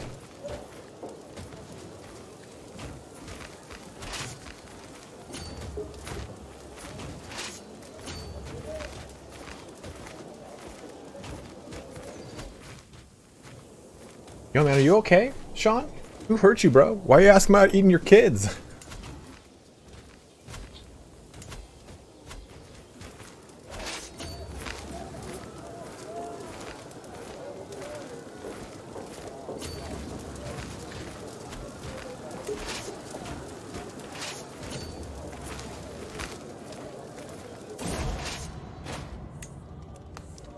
Oh, Count Rodrigo!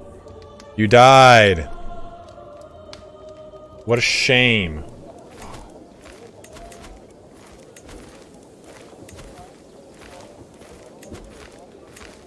Time to get the real Duke back in these lands. The dude who should have been it from the start. Boom!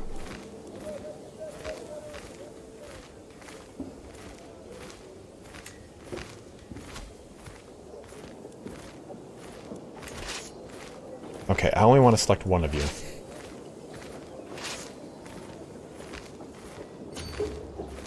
Dude, these guys might win it on their own. That's pretty crazy. So we'll have that go there.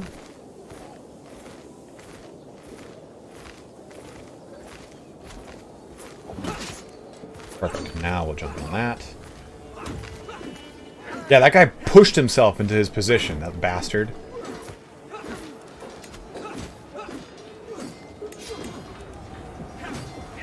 Oh no, Gomez. Live. Survive. Our Knight Duke Bermudo killed Menzu. Scary sounding.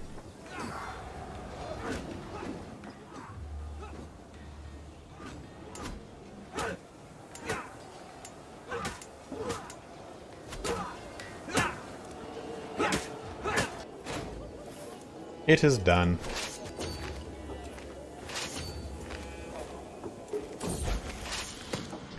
Shifting interests. I was watching Margarita play with other children when Landenwolf tried to push her over. The moment did not last long as Margarita soon... Dude, all my kids are... Oh, okay. Fickle. What is my stress level at? I can take one. It's okay. Comes forgiving. Comes wrathful.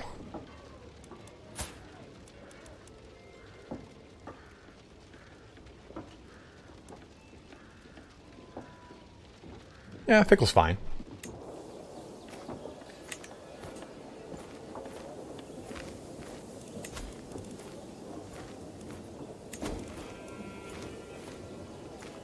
My stress no is not that high, but I like to keep it down.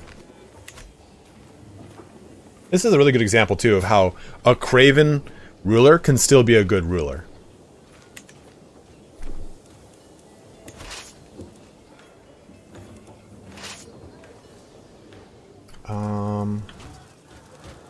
That and that. We need to capture that next. God, it's gonna take forever. Hunt a rude vassal? Yeah, I released you. Just as my vassal Duke Diego started to dismount, 1 foot still in the stirrup, my simple vassal, Duchess called her simple, made sure to bump into the horse, sending him stumbling across the camp. Hasted the belt. Oh god, she's just no way for a Duchess to act. Game mediator, you're Craven. There goes, has a red as a beat. I don't want her to... I don't want her to be too pissed off, but she's also...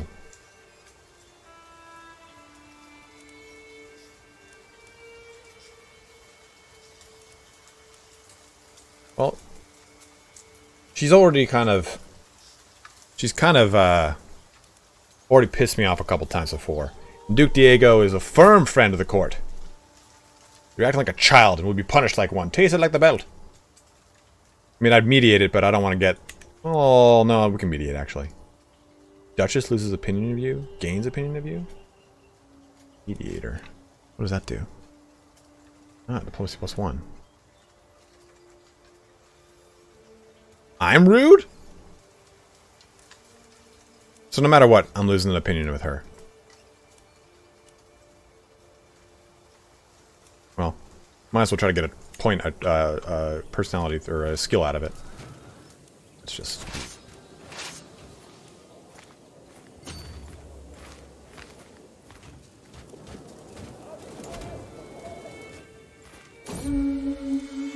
Rude vassal, bow in hand, quite a... What? A shame that I did not see her. Holy crap. This is not the way. God, dude, that ended up becoming such a stressful hunt. We're gonna need to go on we're gonna need to host a feast after that or work off some stress. God, dude.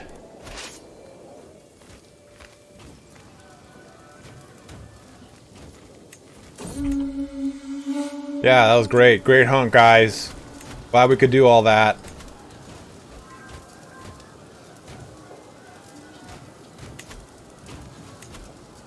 Yeah, that'll do. That'll do. Or eat a prisoner. You know, because one doth not lead to the other. Welcome, friends.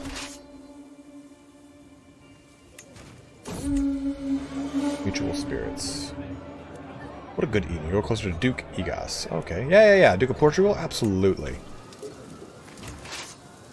What is this? Hold on. That's a rank 1. This is a rank 4. Yeah, we're gonna need the siege engine over there. After extensive conversation...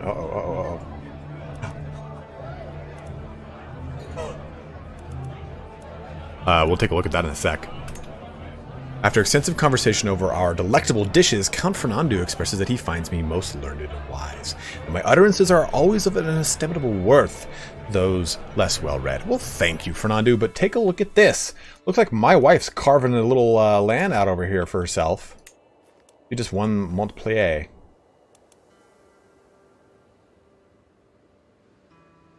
Oh, this was my wife's. Never mind. This is the Provence. I was like, man, she's going crazy. Jumping in all these wars.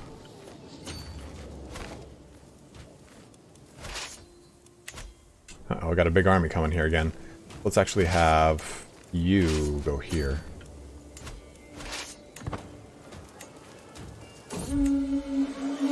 Until next time, my feast doth end.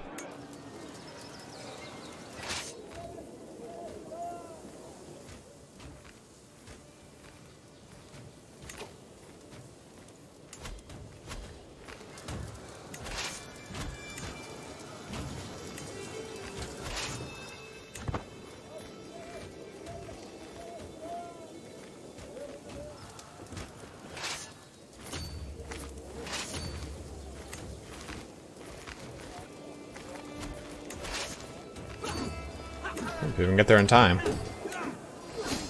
Aha! Just in time to save the wayward Templars as their valiant defense of fair Alzurkas. God, I butchered that. 86%. We're almost there. Winning this fight should help out.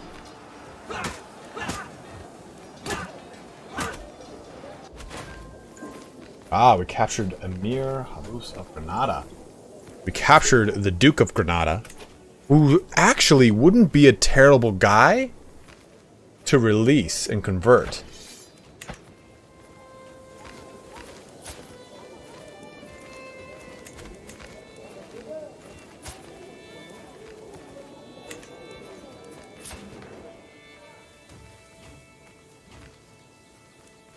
Callous, patient, and greedy. But, what is this? Walidism? Ah, Shariism. Well,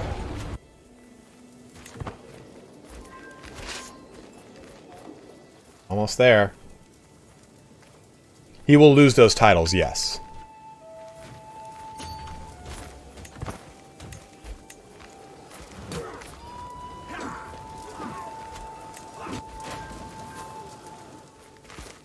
The fairest of my kinswoman. And the fairest of... This guy seems to be... Oh, he's pretty... not great. Then as soon as we win that, we're good. Aha! Finally! It has been completed.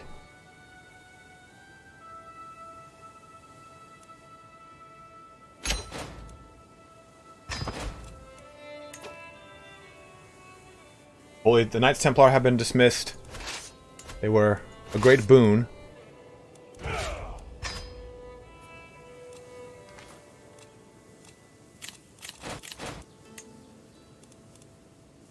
And now we have quite a bit of land.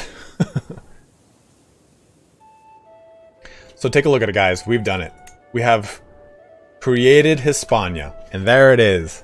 That's where we'll end our stream here today. That is a perfect ending point. We have secured the rule of Hispania.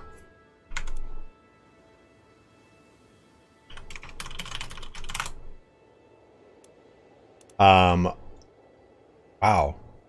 And in doing so, we like Maghreb became fractured. Like, so I could do now for the Kingdom of Maghreb, but it's already fractured apart. So we don't even need to do that. It fell apart on its own, it looks like. Which is very interesting.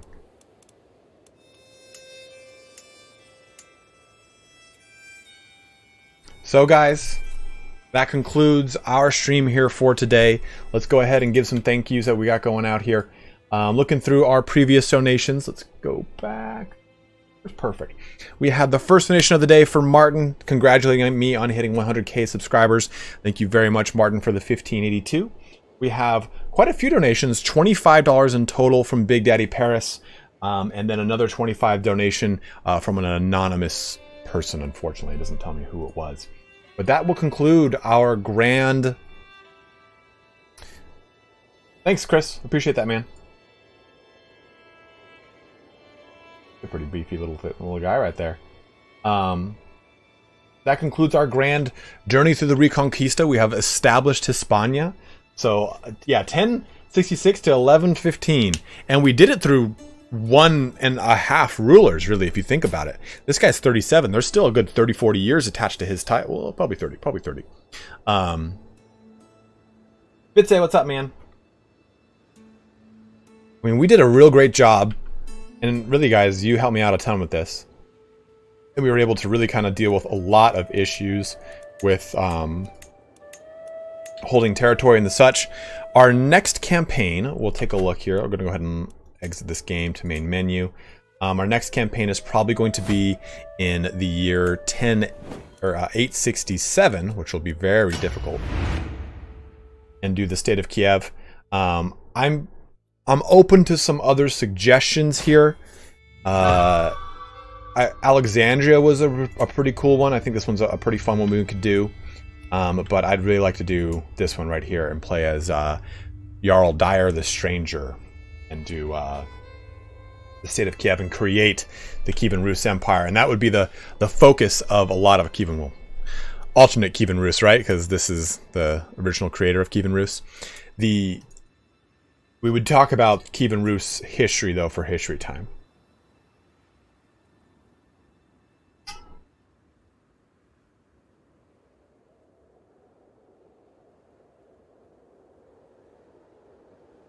Nice. Good to hear, Vitze. Yeah, that Liberty faction was pretty scary, Lee. But we did it.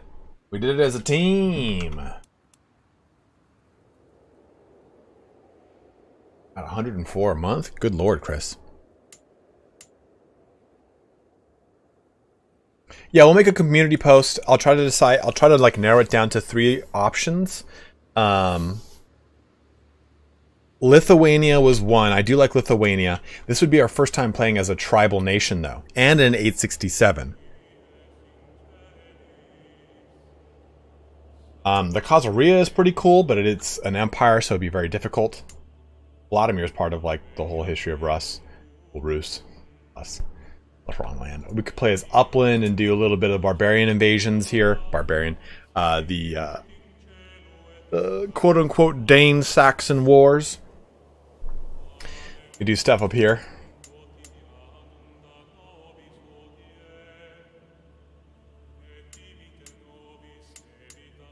Now, there's a lot of... anything up here, though, I can't pronounce at all, and I feel like an asshole when I can't pronounce things properly. Stuff over here, like doing... I always thought it'd be really fun to do, like... create the Kingdom of Wallachia and do Targovista. But that concludes our stream here for today, guys. I will think of some people to do. We have some time. Oh yeah, for sure, Glenn. I've personally played it, but not a whole ton, and I think it would be fun to do it on stream with you guys. Oh my gosh!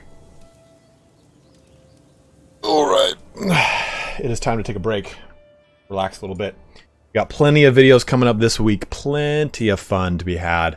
Thank you guys so much for watching here today. We had quite an awesome turnout. We had a lot of fun here creating Hispania. Asturias, Navarre. But guys, we will be back here probably on Wednesday or Thursday, and we've got a lot of videos. We're going to do a feudal contracts video. I'm going to do a video on faith and piety. We've got a video for the Vlandian unit guide, and another Crusader Kings video I can't think of. Oh yeah, Crusader Kings to Total War for Total War players. That's a sponsored video. I'm waiting for approval from Paradox before putting up, so that might be up on Monday or Tuesday. We're just going to wait for that final approval to put it up. But as always, guys, thank you so much for watching here today. Have a good one. Wash your hands, stay safe, take care, and I'll see you sometime this week. Be on the lookout for that that poll to determine what our next campaign is going to be. But thanks so much for watching, guys. Have a good one, and take care. Looking at chat real fast. All right, guys. Take care. Let's say have a good one, you too.